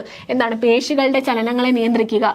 ഇനി ശരീരത്തിലെ പ്രവർത്തനങ്ങളെ എല്ലാം ഏകോപിച്ച്, ഞാൻ പറഞ്ഞു നമ്മുടെ ശരീരത്തിന് ഒരുപാട് പ്രവർത്തനങ്ങൾ ഒരേ സമയം നടക്കുന്നുണ്ട്. അപ്പം ഇതിനെല്ലാം ഏകോപിപ്പിച്ച് എന്ത് ചെയ്യുന്നു, വിവിധ കോശങ്ങൾക്ക് വേണ്ട മാർഗനിർദ്ദേശങ്ങൾ കൊടുക്കുക. ഇതൊക്കെ ആരാണ്? മസ്തിഷ്കം ചെയ്യുന്നതാണ് അല്ലെ. എന്തൊക്കെയാ ചെയ്യുന്നത്? നമ്മുടെ ശരീരത്തിൽ നടക്കുന്ന എന്താണ് ഒരുപാട് ജീവൽ പ്രവർത്തനങ്ങൾ നടക്കുന്നുണ്ട്. ഇതിനെയെല്ലാം ഏകോപിപ്പിക്കുക എന്നൊരു ധർമ്മം ആര് ചെയ്യുന്നുണ്ട്? മസ്തിഷ്കം ചെയ്യുന്നുണ്ട്. പിന്നെ എന്താണ്? കോശങ്ങൾക്ക് വേണ്ട മാർഗനിർദ്ദേശം നൽകുക. ഇങ്ങനെയുള്ള എല്ലാ കാര്യങ്ങളും ആരാണ് ചെയ്യുന്നത്? നമ്മുടെ മസ്തിഷ്കമാണ് ചെയ്യുന്നത്. ഇനി നമ്മുടെ മസ്തിഷ്കത്തിന്റെ പ്രധാന പ്രവർത്തനങ്ങൾ അല്ലെ, എന്തിൻ്റെയൊക്കെ കേന്ദ്രമാണ് നമ്മുടെ മസ്തിഷ്കം? കാഴ്ച, കേൾവി, ഓർമ്മ, ഭാവന, വികാരങ്ങൾ, ബുദ്ധി, ഇവിടെയെല്ലാം എന്താണ് കേന്ദ്രം കൂടിയാണ് എന്ത്? മസ്തിഷ്കം എന്ന് പറയുന്നത്. നമ്മൾ കാണുന്ന കാഴ്ചകൾ അത് നമ്മളിലേക്ക് പ്രോസസ്സ് ചെയ്തെത്തുന്നത്, നമ്മൾ കേൾക്കുന്ന ശബ്ദങ്ങൾ, അതുപോലെ ഓർമ്മ അല്ലേ, ഭാവന അല്ലേ, പിന്നെ നമ്മൾ ഇമാജിൻ ചെയ്യുന്നുണ്ട് അല്ലേ, അതുപോലെ വികാരങ്ങൾ, ബുദ്ധി, ഇതിൻ്റെയൊക്കെ കേന്ദ്രം ആരാണടാ? നമ്മുടെ മസ്തിഷ്കം ആണ്. ഇനി പിന്നെ എന്താ പറയുന്നത്? ഏറ്റവും ആധുനിക കമ്പ്യൂട്ടർ പോലും കാര്യക്ഷമതയിൽ മനുഷ്യ മസ്തിഷ്കത്തിന്റെ പിന്നിലാണെന്നാണ് പറയുന്നത്. എന്താണ് പറയുന്നത്? ഏറ്റവും ആധുനികമായിട്ടുള്ള കമ്പ്യൂട്ടർ പോലും നമ്മുടെ മനുഷ്യ മസ്തിഷ്കത്തിന്റെ മുന്നിൽ പിന്നിലാണെന്നാണ് പറയുന്നത്. എന്താണ് കാരണം? നമ്മുടെ കമ്പ്യൂട്ടറിനൊക്കെ എന്ത് ചെയ്ത് കൊടുത്തിട്ടുണ്ട്? മുൻകൂട്ടി തയ്യാറാക്കിയ സോഫ്റ്റ്വെയർ അനുസരിച്ചാണ് ആര് പ്രവർത്തിക്കുന്നത്? കമ്പ്യൂട്ടറൊക്കെ പ്രവർത്തിക്കുന്നത് അല്ലേ. അതല്ലാതെ നമ്മൾ വേറെ എന്തെങ്കിലും ചെയ്ത് കഴിഞ്ഞാൽ അതിന് എന്ത് ചെയ്യാൻ പറ്റില്ല, അതിനനുസരിച്ച് പ്രവർത്തിക്കാൻ സാധിക്കില്ല. ആ സോഫ്റ്റ്വെയറിനനുസരിച്ചായിരിക്കും കമ്പ്യൂട്ടർ പ്രവർത്തിക്കുന്നത്. പക്ഷെ നമ്മുടെ മനുഷ്യ മസ്തിഷ്കത്തിന് എന്തിനുള്ള കഴിവുണ്ട്? ഏതൊരു സാഹചര്യത്തിലും മുൻകൂട്ടി തയ്യാറാക്കിയ ഒരു സാഹചര്യത്തിനനുസരിച്ചാണ് ആര് പ്രവർത്തിക്കുന്നത്? കമ്പ്യൂട്ടർ പ്രവർത്തിക്കുന്നത്. എന്നാൽ മസ്തിഷ്കത്തിനാകട്ടെ ചുറ്റുപാടിനോട് പ്രതികരിക്കാനും പുതിയ കാര്യങ്ങൾ പഠിക്കാനും സങ്കല്പിക്കാനും കഴിയും. ആ ചുറ്റുപാടുകൾക്കനുസരിച്ച് പ്രവർത്തിക്കാൻ കഴിയും. പിന്നെ പുതിയ പുതിയ കാര്യങ്ങൾ പഠിച്ചെടുക്കാനുള്ള കഴിവ് ആർക്കുണ്ട്? മസ്തിഷ്കത്തിനുണ്ട്. പിന്നെ സങ്കല്പിക്കാനുള്ള കഴിവാർക്കുണ്ട്? മസ്തിഷ്കത്തിന് ഉണ്ട്. ഇനി ഉണർന്നിരിക്കുമ്പോഴും ഉറങ്ങുമ്പോഴും മസ്തിഷ്കത്തിൽ പ്രവർത്തനങ്ങൾ നടക്കുന്നു. നമ്മൾ ഉണർന്നിരുന്നാലും നമ്മൾ ഉറങ്ങുന്ന സമയത്തായിരുന്നാലും ആര് വർക്ക് ചെയ്യുന്നുണ്ട്? നമ്മുടെ മസ്തിഷ്കം പ്രവർത്തിക്കുന്നുണ്ട്. ഇനി അത് മാത്രമല്ല, എല്ലാ ശാരീരിക പ്രവർത്തനങ്ങളെയും നിയന്ത്രിക്കുകയും ഏകോപിപ്പിക്കുകയും ചെയ്യുന്നത് നാഡീവ്യവസ്ഥയാണ്. കൃത്യമായിട്ട് ഞാൻ പറഞ്ഞു, ഒരുപാട് ശാരീരിക പ്രവർത്തനങ്ങൾ നമ്മുടെ ബോഡിയിൽ നടക്കുന്നുണ്ട്. ആ ശാരീരിക പ്രവർത്തനങ്ങളെയും പിന്നെ അതിനെ നിയന്ത്രിക്കുകയും അതിനെ ഒരുമിച്ച് കൊണ്ടുവരികയും ഒക്കെ ചെയ്യുന്നത് ആരാണ്? മസ്തിഷ്കമാണ്, അല്ലെങ്കിൽ നാഡീവ്യവസ്ഥയാണ് അല്ലേ. ഇനി മദ്യം, മയക്കുമരുന്ന് എന്നിവയുടെ ഉപയോഗം നാഡീവ്യവസ്ഥയുടെ പ്രവർത്തനത്തെ ബാധിക്കും അല്ലേ. ഇങ്ങനെ മദ്യവും മയക്കുമരുന്നും ഒക്കെ യൂസ് ചെയ്യുന്ന ആൾക്കാർക്ക് അവരുടെ നാഡീവ്യവസ്ഥ എന്ത് ചെയ്യും? അത് ഇങ്ങനെയുള്ള കാര്യങ്ങൾ ബാധിക്കും അല്ലേ. അപ്പോൾ നമ്മുടെ പേശികളുടെ ചലനം, അല്ലെങ്കിൽ ഞാൻ നേരത്തെ പറഞ്ഞത് നമ്മളൊരു പേന താഴെ വീണു അത് എടുക്കുന്നത്, ഇതൊക്കെ ഈ പറയുന്ന ബ്രെയിൻ അല്ലേ, നമ്മുടെ മസ്തിഷ്കം എന്ത് ചെയ്യുന്നു? അതിൽ ഒരു സിഗ്നൽ കൊടുക്കുന്നു. അത് സുഷ്മിന വഴി, നാഡികൾ വഴി എന്ത് ചെയ്യുന്നു? പേശികൾ പ്രവർത്തിച്ചാണ് ആ ഒരു കാര്യം കംപ്ലീറ്റ് ആവുന്നത്. അപ്പോൾ നാഡീ വ്യവസ്ഥയുടെ പ്രാധാന്യം നിങ്ങൾക്ക് മനസ്സിലായെന്ന് വിചാരിക്കുന്നു. ഓക്കെ, അതിൽ പ്രധാനപ്പെട്ട ആളാണ് ആര്? മസ്തിഷ്കം എന്ന് പറയുന്നത്. ഈ മസ്തിഷ്കമാണ് ആർക്ക്? സുഷ്മിന നാഡികൾ അതിലൂടെ സിഗ്നൽസ് പ്രൊവൈഡ് ചെയ്യും. പിന്നെ പേശികൾ അതിനനുസരിച്ചാണ് പ്രവർത്തിക്കുന്നത്. പേശികൾ മാത്രമല്ല, ശരീരത്തിലെ മിക്കവാറുമുള്ള എല്ലാ പ്രവർത്തനങ്ങളും നിയന്ത്രിക്കുന്നത് ആരാണ്? ഈ മസ്തിഷ്കം അല്ലെങ്കിൽ നാഡീവ്യവസ്ഥ ആണ്. ഓക്കെ അല്ലേ? ക്ലിയർ അല്ലേ? ഇനി അടുത്ത് നമ്മൾ നോക്കാൻ വേണ്ടി പോകുന്നത് 10 മുതൽ 19 വയസ്സ് വരെയുള്ള കാലഘട്ടമായിട്ടുള്ള കൗമാരം എന്ന് പറയുന്ന കാലഘട്ടത്തെക്കുറിച്ചാണ് അടുത്തിനി എന്ത് പറയുന്നത്? നമ്മുടെ ഈ ഒരു ചാപ്റ്ററിൽ പറയുന്നത്. നമുക്ക് പെട്ടെന്ന് നോക്കാം അല്ലേ. എന്തൊക്കെ കാര്യങ്ങൾ? വളരെ എളുപ്പമായിട്ടുള്ള നിങ്ങൾക്കൊക്കെ അറിയാവുന്ന കാര്യങ്ങൾ തന്നെയാണ്. എന്തൊക്കെയാണ്? ഒരുപാട് സവിശേഷതകളുള്ള കാലമാണ് കൗമാരം എന്ന് പറയുന്നത്.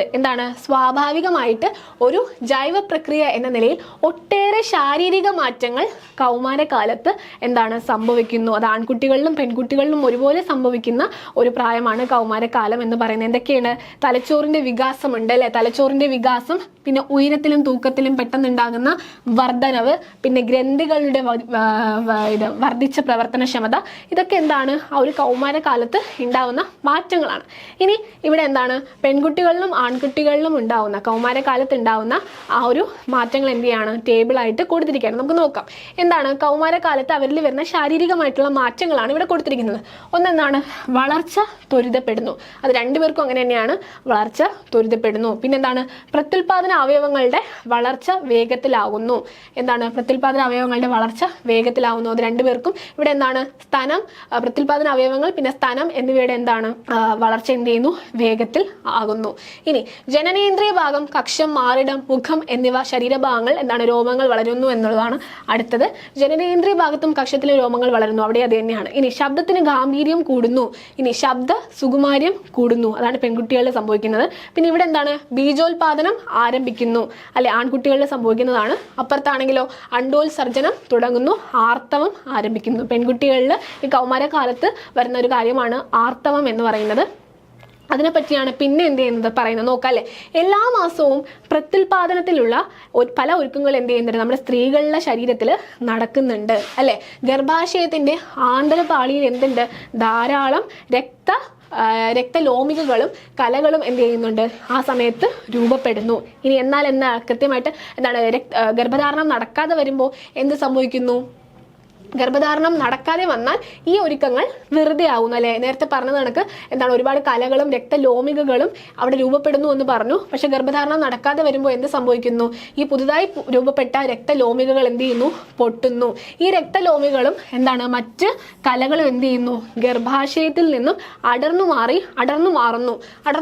മാറുക മാത്രമല്ല, ഇത് എന്ത് ചെയ്യുന്നു, രക്തത്തോടൊപ്പം എന്ത് ചെയ്യുന്നു, ശരീരത്തിൽ നിന്നും പുറന്തള്ളപ്പെടുകയും ചെയ്യുന്നു. ഈ അടർന്നു മാറിയ രക്തലോമികകളും എന്താണ്, ഇതൊക്കെ എന്ത് ചെയ്യുന്നു, രക്തത്തോടൊപ്പം പുറന്തള്ളുന്നു. ഈ ഒരു പ്രോസസ്സിനെയാണ് നമ്മൾ എന്ത് പറയുന്നത്, ആർത്തവം എന്ന് പറയുന്നത്. ഇതെന്താണ്, 7 ദിവസം വരെ നീണ്ടു നിന്നേക്കാം അല്ലെ. ഈ ആർത്തവം എന്ന് പറയുന്നത് 7 ദിവസം വരെ നീണ്ടു നിന്നേക്കാം. ആർത്തവത്തിന് മുന്നോടിയായും ആർത്തവ സമയത്തും കലശലായ എന്താണ്, അടിവേർ, ഛർദി, നടുവുവേദന, ഇങ്ങനെയുള്ള കാലിനുള്ള കഴപ്പ്, ഇതിങ്ങനെയുള്ള കാര്യങ്ങളൊക്കെ ആ സമയത്ത് പെൺകുട്ടികൾക്ക് ഉണ്ടാവാറുണ്ട്. അല്ലെങ്കിൽ അമിതമായ ദേഷ്യം, ഉത്കണ്ഠ, ഇങ്ങനെയുള്ള കാര്യങ്ങളൊക്കെ ഉണ്ടാവാറുണ്ട്. ആ ആർത്തവം എന്താണ്, ഏകദേശം 28 ദിവസം കൂടുമ്പോഴും ഉണ്ടാകേണ്ട ഒരു ശാരീരിക പ്രക്രിയയാണ്. എന്നാൽ എന്താണ്, ചെറിയ തോതിൽ 28 ദിവസത്തിന് എന്ത് വരും, അങ്ങോട്ടും ഇങ്ങോട്ടും മാറ്റങ്ങളൊക്കെ വരും. ഓക്കെ ആണല്ലോ. ഇനി ലൈംഗിക ചൂഷണത്തെ പറ്റിയിട്ടാണ് ഈ ഒരു ടെക്സ്റ്റ് ബുക്കിൽ, ഈ ഒരു ചാപ്റ്ററിൽ പിന്നെ പറയുന്നത്. എന്താണ്, ഇന്ന് നമ്മുടെ സമൂഹം എടുത്ത് നോക്കുകയാണെങ്കിൽ ചെറിയ കുട്ടികളെന്നില്ല, എന്താണ്, വലിയ കുട്ടികളെന്നില്ല, ആൺകുട്ടികൾക്കും പെൺകുട്ടികൾക്കും ഒരുപോലെ എന്ത് ചെയ്യേണ്ടി വരുന്നു, ഈ ലൈംഗിക ചൂഷണത്തിന് ഇരയാവേണ്ടി വരുന്നു. ഓക്കെ, സ്വന്തം വീടുകൾ, ബന്ധുവീടുകൾ, വാഹനങ്ങൾ, അതുപോലെ വിദ്യാലയങ്ങൾ, പൊതുവിദ്യാലയങ്ങൾ തുടങ്ങി എവിടെ വെച്ചും എന്ത് ചെയ്യുന്നു, കുട്ടികൾ എന്ത് ചെയ്യുന്നു, ഇതിന് ഇരയാക്കപ്പെടുന്നു എന്നുള്ളതാണ്. അപ്പം എന്താണ്, ഈ ബന്ധുക്കളോ അല്ലെങ്കിൽ സഹപാഠികൾ, കൂട്ടുകാർ, അപരിചിതരായിട്ടുള്ള ആൾക്കാർ, അവരുമായിട്ട് ഇടപഴകുമ്പോൾ എന്താണ്, ശ്രദ്ധിക്കേണ്ട ചില കാര്യങ്ങൾ നമ്മുടെ കുട്ടികൾക്ക് പറഞ്ഞു കൊടുക്കുകയാണ് ഇവിടെ ചെയ്യുന്നത്. എന്താണ്, അനുവാദമില്ലാതെ ശരീരഭാഗങ്ങൾ സ്പർശിക്കാൻ സമ്മതിക്കരുത്, പിന്നെ എന്താണ്, പിന്നെ അശ്ലീല ചിത്രങ്ങൾ, വീഡിയോകൾ എന്നിവ കാണാൻ പ്രേരിപ്പിക്കുന്നവരുണ്ടാവും, അതിനെന്ത് ചെയ്യരുത്, കൂട്ടി നിൽക്കരുത്. പിന്നെ ലൈംഗിക ചുവയോടെ സംസാരിക്കുന്നവർ, നോക്കുന്നവരും ഉണ്ടാവും, അവരെ പറ്റി പറയുന്നുണ്ട്. കൃത്രിമ സ്നേഹവും ഉപകാരങ്ങളും, മുട്ടായിയൊക്കെ വെച്ച് നീട്ടി കുട്ടികളെ വിളിക്കുമല്ലേ. അപ്പം അങ്ങനെയുള്ള കാര്യങ്ങൾക്ക് ഒരു അവബോധം കുട്ടികളിൽ കൊടുക്കാൻ വേണ്ടിയിട്ടാണ് ഈ ചാപ്റ്ററിൽ ഈ ഒരു കാര്യം കൂടി എന്ത് ചെയ്തിട്ടിരിക്കുന്നത്, ഇൻക്ലൂഡ് ചെയ്തിരിക്കുന്നത്. ഇനി ഇങ്ങനെയുള്ള പ്രശ്നങ്ങൾ കുട്ടികൾക്ക് ഉണ്ടായിക്കഴിഞ്ഞാൽ അവർക്കത് എന്ത് ചെയ്യാം, അവരുടെ മാതാപിതാക്കളോട് പറയാം, അല്ലെങ്കിൽ എന്ത് ചെയ്യാം, ടീച്ചേഴ്സിനോട് പറയാം, അല്ലെങ്കിൽ അവർക്ക് അവരുടെ അടുത്ത് നിൽക്കുന്ന ആളുകളോട് അവർക്കത് ഡിസ്കസ് ചെയ്യാം, അല്ലെങ്കിൽ എന്ത് ചെയ്യാം, സ്കൂളിലെ കൗൺസിലർ അവരോടൊക്കെ എന്ത് ചെയ്യാം, പറയാം. പക്ഷേ എന്നിട്ട് ഈ കാര്യങ്ങൾ തുറന്നു പറഞ്ഞിട്ടും ഒരു പരിഹാരം നടന്നില്ല അല്ലെങ്കിൽ കിട്ടിയില്ല എന്നുണ്ടെങ്കിൽ അവർക്ക് വിളിക്കാൻ പറ്റുന്ന ഒരു ഹെൽപ്പ് ലൈൻ നമ്പറാണ്, ചൈൽഡ് ലൈൻ നമ്പറാണ് കൊടുത്തിരിക്കുന്നത്. ഓക്കെ അല്ലേ. അപ്പോൾ കുട്ടികളിൽ നിന്നും എന്താണ്, എല്ലാ തരത്തിലുള്ള ചൂഷണങ്ങളിൽ നിന്നും സുരക്ഷ ലഭിക്കുക എന്നുള്ളത് കുട്ടികളുടെ അവകാശമാണ് എന്ന് പറഞ്ഞുകൊണ്ടാണ് നമ്മുടെ ഈ ചാപ്റ്റർ അവസാനിക്കുന്നത്. അപ്പോൾ ഇതിൽ പ്രധാനമായിട്ടും ഒരുപാട് കാര്യങ്ങൾ നമ്മൾ പറഞ്ഞൊരു ചാപ്റ്ററാണല്ലേ. നമ്മുടെ രക്തപരിഹരണ വ്യവസ്ഥയെ പറ്റിയും നാഡീ വ്യവസ്ഥയെ പറ്റിയും ഹൃദയത്തെ പറ്റിയും കിഡ്നി, കരൾ, ഇങ്ങനെ പല കാര്യങ്ങളും നമ്മൾ എന്ത് ചെയ്തു, ഈ ഒരു ചാപ്റ്ററിൽ ഡിസ്കസ് ചെയ്തു. അപ്പോൾ വളരെ ഇമ്പോർട്ടൻ്റ് ആയിട്ടുള്ള എന്താണ്, ഒരുപാട് ക്വസ്റ്റ്യൻസ് PSC ചോദിക്കുന്ന ഏരിയാസ് ഉള്ള ഒരു ചാപ്റ്റർ കൂടിയാണ് ഈ ഒരു ഏരിയ എന്ന് പറയുന്നത്. കൃത്യമായിട്ട് നിങ്ങൾ എന്ത് ചെയ്യുക, പഠിക്കുക. അപ്പം നമുക്കിനി ഈ ഭാഗത്തുനിന്ന് ചോദിച്ച കുറച്ച് ചോദ്യങ്ങൾ നോക്കാം. ഓക്കെ, ആദ്യത്തെ ചോദ്യം ഇതാണ്, രക്തത്തിന് ചുവപ്പ് നിറം നൽകുന്ന വർണ്ണവസ്തു ഏതാണെന്നാണ് ചോദിച്ചിരിക്കുന്നത്. ഓക്കെ, രക്തത്തിന് ചുവപ്പ് നിറം നൽകുന്നത് ആരാണെന്നാണ് നമ്മൾ ആദ്യം പഠിച്ചതാണല്ലേ. പ്ലാസ്മയാണോ, ഹീമോഗ്ലോബിനാണോ, വെള്ള രക്തകോശമാണോ, പ്ലേറ്റ്ലെറ്റ് ആണോ? രക്തത്തെ കട്ട പിടിക്കാൻ സഹായിക്കുന്നതാണ് പ്ലേറ്റ്ലെറ്റ് അല്ലേ. ഇത് വെള്ള രക്തകോശം എന്താണ്, പുറത്തുനിന്ന് വന്ന അണുക്കളോടൊക്കെ എന്താണ്, അവരുമായിട്ട് അവരെ എന്ത് ചെയ്യുന്നു, ഇല്ലാണ്ടാക്കുക എന്നുള്ള ഒരു ധർമ്മമാണ് വെള്ള രക്തകോശം ചെയ്യുന്നത്. അപ്പോൾ ഹീമോഗ്ലോബിൻ ഉണ്ട് അല്ലേ. ഹീമോഗ്ലോബിൻ ആണെന്ന് നമുക്കറിയാം. ഹീമോഗ്ലോബിൻ എന്ന് പറയുന്ന ഘടകമാണ് എന്തിന്, രക്തത്തിന് ചുവപ്പ് നിറം നൽകുന്നത് അല്ലേ. അപ്പോൾ ഇതിൻ്റെ ആൻസർ ഏതാണ്, ഓപ്ഷൻ ബി ഹീമോഗ്ലോബിൻ ആണ് ഇതിൻ്റെ ഉത്തരമായിട്ട് വരുന്നത്. ഓക്കെ അല്ലേ, ക്ലിയർ അല്ലേ? അടുത്ത് രക്തത്തിലെ ഓക്സിജൻ സംഭരണത്തിന് പ്രധാന പങ്ക് വഹിക്കുന്ന ഘടകം ഏതെന്നാണ് ചോദിച്ചിരിക്കുന്നത്. പ്ലാസ്മയുണ്ട്, പ്ലേറ്റ്ലെറ്റ് ഉണ്ട്, ഹീമോഗ്ലോബിൻ, വെള്ള രക്തകോശം. ഇത്രയാണ് ഓപ്ഷൻസിലുള്ളത്. അപ്പോൾ ഓക്സിജന്റെ ആ ഒരു ഓക്സിജൻ കൊടുക്കുക അല്ലെങ്കിൽ ഓക്സിജന്റെ സഞ്ചാരത്തിന് സഹായിക്കുന്ന ഘടകം ഏതാണ്? അത് ഹീമോഗ്ലോബിൻ ആണ്. നമ്മൾ പഠിച്ചിട്ടുണ്ടല്ലേ, ഓപ്ഷൻ സി ഹീമോഗ്ലോബിൻ ആണ് അതിന്റെ ഉത്തരം.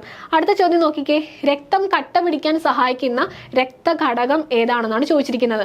Option A plasma, option B ചുവന്ന രക്തകോശം, option C platelet, option D വെള്ള രക്തകോശം. ഓക്കെ, രക്തം കട്ട പിടിക്കാൻ സഹായിക്കുന്നത് ആരാണ്? നമ്മൾ കുറച്ച് മുന്നേ ഒരു ചോദ്യം നോക്കിയപ്പോൾ കൂടി പറഞ്ഞതാണ്. ആരാണ്? പ്ലാസ്മയാണോ, ചുവന്ന രക്തകോശമാണോ, പ്ലേറ്റ്ലെറ്റ് ആണോ, വെള്ള രക്തകോശമാണോ? ഏതാണ്? പ്ലേറ്റ്ലെറ്റ് ആണ്. ഓപ്ഷൻ സി പ്ലേറ്റ്ലെറ്റ് ആണ് അതിന്റെ ഉത്തരമായിട്ട് വരുന്നത്. ഓക്കെ അല്ലേ, ക്ലിയർ അല്ലേ?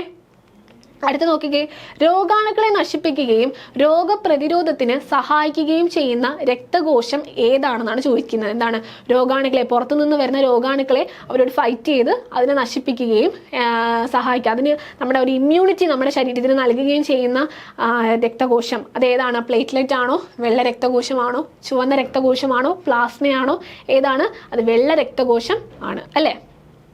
അടുത്ത ചോദ്യം നോക്കിക്കേ, ഹൃദയത്തിൽ നിന്ന് ഓക്സിജൻ കൂടുതൽ അടങ്ങിയ രക്തം ശരീരത്തിന്റെ വിവിധ ഭാഗങ്ങളിലേക്ക് കൊണ്ടുപോകുന്ന രക്തക്കുഴലുകൾ ഏത് പേരിൽ അറിയപ്പെടുന്നു എന്നാണ് ചോദിച്ചിരിക്കുന്നത്. എന്താണ്? ഹൃദയത്തിൽ നിന്നും ഓക്സിജൻ കൂടുതൽ അടങ്ങിയ രക്തമാണ് അല്ലെ. നമ്മൾ രണ്ട് തരത്തിൽ പഠിച്ചു. ഓക്സിജൻ കൂടുതൽ അടങ്ങിയ രക്തത്തെ ഹൃദയത്തിൽ നിന്ന് എന്താണ് ശരീരത്തിന്റെ പല ഭാഗങ്ങളിലേക്ക് കൊണ്ടുപോകുന്ന ഒരു രക്തക്കുഴലിനെ പറ്റി നമ്മൾ പഠിച്ചു. തിരിച്ച് ശരീരത്തിന്റെ പല ഭാഗങ്ങളിൽ നിന്നും കാർബൺ ഡൈ ഓക്സൈഡ് അടങ്ങിയ ആ ഒരു രക്തത്തെ തിരിച്ച് ഹൃദയത്തിലേക്ക് എത്തിക്കുന്ന ഒരാളെ പറ്റിയും നമ്മൾ പഠിച്ചു. നോക്കാം, ഹൃദയത്തിൽ നിന്ന് ഓക്സിജൻ കൂടുതൽ അടങ്ങിയ രക്തം ശരീരത്തിന്റെ വിവിധ ഭാഗങ്ങളിലേക്ക് കൊണ്ടുപോകുന്ന രക്തക്കുഴലുകൾ ഏത് പേരിൽ അറിയപ്പെടുന്നു? ഓപ്ഷൻ എ സിരകൾ, ഓപ്ഷൻ ബി ധമനികൾ, ഓപ്ഷൻ സി ലോമികകൾ, ഓപ്ഷൻ ഡി നെഫ്രോണുകൾ. നമുക്കറിയാം എന്താണ്? ധമനികളാണ് ഹൃദയത്തിൽ നിന്നും ഓക്സിജൻ കൂടുതൽ അടങ്ങിയ രക്തത്തെ ശരീരത്തിന്റെ പല ഭാഗങ്ങളിലേക്ക് കൊണ്ടുപോകുന്നത്. ഇനി സിരകളാണ് തിരിച്ച് കൊണ്ടുവരുന്നത്, നമ്മൾ പഠിച്ചതാണ്. ലോമികകൾ എന്ന് പറഞ്ഞാൽ എന്താണ്? ഇവരെ രണ്ടുപേരും തമ്മിൽ ബന്ധിപ്പിക്കുന്ന നേർത്ത രക്തക്കുഴലുകളെയാണ് നമ്മൾ ലോമികകൾ എന്ന് പറയുന്നത്. ഓക്കെ അല്ലേ? അടുത്ത ചോദ്യം നോക്കിക്കേ, ഒരു ആരോഗ്യമുള്ള വ്യക്തിയുടെ ഹൃദയം ഒരു മിനിറ്റിൽ ഏകദേശം എത്ര തവണ സ്പന്ദിക്കുന്നു? അല്ലെ, 60 തവണ, 72 തവണ, 80 തവണ, 100 തവണ. ഓപ്ഷൻസിൽ ഇത്രയാണുള്ളത്. നമുക്കറിയാം ഏതാണ്? ഓപ്ഷൻ ബി 72 തവണയാണ് അവിടുത്തെ ഉത്തരം അല്ലെ. അടുത്ത ചോദ്യം നോക്കിക്കേ, ആദ്യമായി ഹൃദയം മാറ്റിവെക്കൽ ശസ്ത്രക്രിയ വിജയകരമായി നടത്തിയത് ആരാണ് എന്നാണ് ചോദിച്ചിരിക്കുന്നത്. Option A Robert Brown, option B doctor Christian Bernard, option C Rene Laennec, option D William Harvey. ഇതിൽ റെനെ ലെനക് എന്ന് പറയുന്നത് എന്താണ്? സ്റ്റെതസ്കോപ്പ് നിർമ്മിച്ച വ്യക്തിയാണ് റെനെ ലെനക്. അപ്പോൾ ആരാണ്? ഡോക്ടർ ക്രിസ്റ്റ്യൻ ബേർണാഡ് ആണ് എന്താണ് ആദ്യമായിട്ട് ഹൃദയം മാറ്റൽ ശസ്ത്രക്രിയ വിജയകരമായിട്ട് നടത്തിയ ആദ്യമായിട്ട് നടത്തിയ ആൾ ആരാണ്? അത് ഡോക്ടർ ക്രിസ്റ്റ്യൻ ബേർണാഡ് ആണ്. ഓക്കെ അല്ലേ, ക്ലിയർ അല്ലേ? അടുത്ത ചോദ്യം നോക്കിക്കേ, ഹൃദയത്തെ ആവരണം ചെയ്ത് കാണപ്പെടുന്ന ഇരട്ട സ്ഥലം അല്ലെ, ഹൃദയത്തെ ആവരണം ചെയ്ത് ഹൃദയത്തെ പൊതിഞ്ഞ് ഒരു ഇരട്ട സ്ഥലമുണ്ട്. അതിനൊരു പേര് ഞാൻ പറഞ്ഞു തന്നിട്ടുണ്ടായിരുന്നു. ഏതായിരുന്നു? Pleura, pericardium, dura matter, peritoneum. ഏതാണ് അതിന്റെ ആൻസർ? പെരികാർഡിയം ആണല്ലേ. ഓപ്ഷൻ ബി പെരികാർഡിയം ആണ് ഹൃദയത്തെ പൊതിഞ്ഞ് കാണുന്ന ആ ഒരു ഇരട്ട സ്ഥലം. ഓക്കെ, അടുത്തത് ജീവൽ പ്രവർത്തനങ്ങളുടെ ഫലമായി ഉണ്ടാകുന്ന യൂറിയ അധികമുള്ള ജലം, ലവണങ്ങൾ തുടങ്ങിയവ ശരീരത്തിൽ നിന്നും പുറന്തള്ളുന്ന പ്രക്രിയയുടെ പേരെന്ത്? അല്ലെ, ആ ഒരു ജലവും അധികമുള്ള ലവണങ്ങളും ഒക്കെ നമ്മൾ ശരീരത്തിന് പുറത്തേക്ക് എന്താണ് ആ ഒരു പുറത്തേക്ക് പുറന്തള്ളുന്ന പ്രക്രിയ എന്ത് പേരിലാണ് നമ്മൾ പറയുന്നത്? ദഹനമാണോ, അതോ സംവഹനമാണോ, വിസർജനമാണോ, ശ്വസനമാണോ? ഏതാണ്? വിസർജനമാണ് അല്ലെ. ഓപ്ഷൻ സി വിസർജനമാണ് അതിന്റെ ഉത്തരമായിട്ട് വരുന്നത്. അടുത്ത ചോദ്യം നോക്കിക്കേ, മനുഷ്യ ശരീരത്തിൽ അരിപ്പ അല്ലെങ്കിൽ ഫിൽട്ടർ പോലെ പ്രവർത്തിക്കുന്ന അവയവം ഏതാണെന്നാണ് ചോദിച്ചിരിക്കുന്നത്. ഓപ്ഷൻസിൽ ഹൃദയമുണ്ട്, വൃക്കകളുണ്ട്, കരളുണ്ട്, ശ്വാസകോശമുണ്ട്. നമുക്കറിയാം ഏതാണ്? അരിപ്പ, ഫിൽട്ടർ പോലെ എന്നാണ് പറയുന്നത്. ആരാണ്? അത് നമ്മുടെ വൃക്കകൾ. ഓപ്ഷൻ ബി വൃക്കകളാണ് അവിടുത്തെ ഉത്തരം. അടുത്ത ചോദ്യം നോക്കിക്കേ, ഒരു ആരോഗ്യമുള്ള വ്യക്തിയുടെ വൃക്കകൾ ഒരു ദിവസം ഏകദേശം എത്ര ലിറ്റർ മൂത്രം ഉൽപ്പാദിപ്പിക്കുന്നുണ്ടെന്നാണ് നമ്മൾ പഠിച്ചത്? 5 ലിറ്റർ ആണോ, 2 ലിറ്റർ ആണോ, 1.5 ലിറ്റർ ആണോ, 1 ലിറ്റർ ആണോ? അത് 1.5 ലിറ്റർ ആണ് അല്ലേ. ഓപ്ഷൻ സി 1.5 ലിറ്റർ ആണ് അവിടുത്തെ ഉത്തരമായിട്ട് വരുന്നത്. അടുത്ത ചോദ്യം നോക്കിക്കേ, വൃക്കകളുടെ പ്രവർത്തനം തകരാറിലായ ഒരാൾക്ക് വൃക്കയിലെ രക്തത്തിലെ മാലിന്യം നീക്കം ചെയ്യാൻ സഹായിക്കുന്ന ചികിത്സാ രീതി അറിയപ്പെടുന്ന പേരെന്താണെന്നാണ് ചോദിച്ചിരിക്കുന്നത്. കീമോതെറാപ്പി ഉണ്ട്, ഡയാലിസിസ് ഉണ്ട്, ആൻജിയോപ്ലാസ്റ്റി ഉണ്ട്, ബൈപ്പാസ് സർജറി ഉണ്ട്. ഏതാണടാ? ആ ഒരു രക്തത്തിലുള്ള മാലിന്യം നീക്കം ചെയ്യാൻ വേണ്ടി വൃക്ക രണ്ടും തകരാറിലായ ഒരു വ്യക്തിയിൽ നമ്മൾ ചെയ്യുന്ന ആ ഒരു ചികിത്സാ രീതി ഏതാണ്? അത് ഓപ്ഷൻ ബി ഡയാലിസിസ് ആണ് അല്ലേ. അടുത്ത ചോദ്യം നോക്കിക്കേ, മനുഷ്യ ശരീരത്തിലെ ഏറ്റവും വലിയ ഗ്രന്ഥി, നോട്ട് ചെയ്യുക, ഏറ്റവും വലിയ ഗ്രന്ഥി ഏതെന്നാണ് ചോദിച്ചിരിക്കുന്നത്. വിസർജനത്തിൽ എന്താണ് നമ്മുടെ വൃക്കകളെ പോലെ ഒരു പങ്ക് വഹിക്കുന്നതുമായ അവയവം ഏതാണെന്നാണ് ചോദിച്ചിരിക്കുന്നത്. ഓപ്ഷൻസിൽ വൃക്കകളുണ്ട്, പാൻക്രിയാസ് ഉണ്ട്, കരളുണ്ട്, പ്ലീഹ ഉണ്ട്. എന്താ ചോദിച്ചിരിക്കുന്നത്? നമ്മുടെ ശരീരത്തിലെ ഏറ്റവും വലിയ ഗ്രന്ഥി. അപ്പം തന്നെ നമുക്ക് ഉത്തരം കിട്ടി. പിന്നെ എന്താ ഒരു കാര്യം കൂടെ പറയുന്നുണ്ട്, എന്താണ് വിസർജനത്തിൽ ഒരു പങ്ക് വഹിക്കുന്നുണ്ട്. വൃക്കകളാണ് ഏറ്റവും പ്രധാന പങ്ക് വഹിക്കുന്നത് നമുക്കറിയാം. പക്ഷെ വൃക്ക എന്തല്ല, വലിയ ഗ്രന്ഥി അല്ല എന്ന് നമുക്കറിയാം. ഇപ്പം വൃക്കയല്ല അല്ലേ. പിന്നെ എന്താണ്, വിസർജനത്തിൽ വലിയൊരു പങ്ക് വഹിക്കുന്നുണ്ട്. അപ്പോൾ തന്നെ നമുക്ക് മനസ്സിലായി ആരാണ്? ഓപ്ഷൻ സി കരളാണ് അവിടുത്തെ ഉത്തരം അല്ലേ. ഇനി അടുത്ത ചോദ്യം നോക്കിക്കേ, വിഷാംശമുള്ള അമോണിയെ താരതമ്യേന ദോഷകരമല്ലാത്ത യൂറിയ ആക്കി മാറ്റുന്ന വിസർജന അവയവം ഏതാണ്? അമോണിയെ അല്ലെ, ഹാനികരമായിട്ടുള്ള അമോണിയെ ഹാനികരമല്ലാത്ത യൂറിയ ആക്കി മാറ്റുന്നത് ആരാണെന്ന് നമ്മൾ പഠിച്ചു. വൃക്കയാണോ, ശ്വാസകോശമാണോ, ത്വക്കാണോ, കരളാണോ? ആരാണ്? അതും കരൾ തന്നെയാണ്. ഓപ്ഷൻ ഡി കരളാണ് അവിടുത്തെയും ഉത്തരം. അടുത്ത ചോദ്യം നോക്കിക്കേ, കോശങ്ങളിൽ നിന്ന് എത്തിച്ചേരുന്ന കാർബൺ ഡൈ ഓക്സൈഡ് പുറന്തള്ളാൻ സഹായിക്കുന്ന എന്താണ് വിസർജന അവയവം അല്ലെ. കോശങ്ങളിൽ നിന്ന് എത്തിച്ചേരുന്ന കാർബൺ ഡൈ ഓക്സൈഡിനെ പുറന്തള്ളാൻ സഹായിക്കുന്നത് ആരാണ്? വൃക്കയാണോ, ശ്വാസകോശമാണോ, കരളാണോ, ത്വക്കാണോ? ആരാണെടാ? ഓപ്ഷൻ ബി ശ്വാസകോശമാണ് അവിടുത്തെ ഉത്തരം അല്ലെ. നമ്മൾ പഠിച്ചതാണ്. അപ്പോൾ ഇന്ന് നമ്മൾ എന്താണ് ഇത്ര കാര്യങ്ങൾ പഠിച്ചു അല്ലേ. നമ്മുടെ നാഡീ വ്യവസ്ഥയെ പറ്റിയും നമ്മുടെ സർക്കുലേറ്ററി സിസ്റ്റത്തെ പറ്റിയും അതുപോലെ നമ്മുടെ എന്താണ് ബ്രെയിനിനെ പറ്റിയും പിന്നെ ഒരുപാട് കാര്യങ്ങൾ നമ്മൾ പഠിച്ചു അല്ലേ. ഈ കാര്യങ്ങളെല്ലാം കൃത്യമായിട്ട് മനസ്സിലായെന്ന് വിചാരിക്കുന്നു. അപ്പോൾ PSC കൃത്യമായിട്ട് ചോദിക്കുന്ന ചോദ്യങ്ങൾ ഒരുപാട് നിങ്ങൾക്ക് ഈ ഒരു മേഖലയിൽ നിന്ന് കാണാനായിട്ട് സാധിക്കും. കൃത്യമായിട്ട് എന്ത് ചെയ്യുക, നോട്ട് ചെയ്ത് പഠിക്കുക. അപ്പോൾ എല്ലാവർക്കും ഇന്നത്തെ ക്ലാസ് മനസ്സിലായെന്ന് വിചാരിക്കുന്നു. വീണ്ടും മറ്റൊരു വീഡിയോയിലൂടെ കാണാം. അതുവരെ എല്ലാവർക്കും താങ്ക് യു, നന്ദി.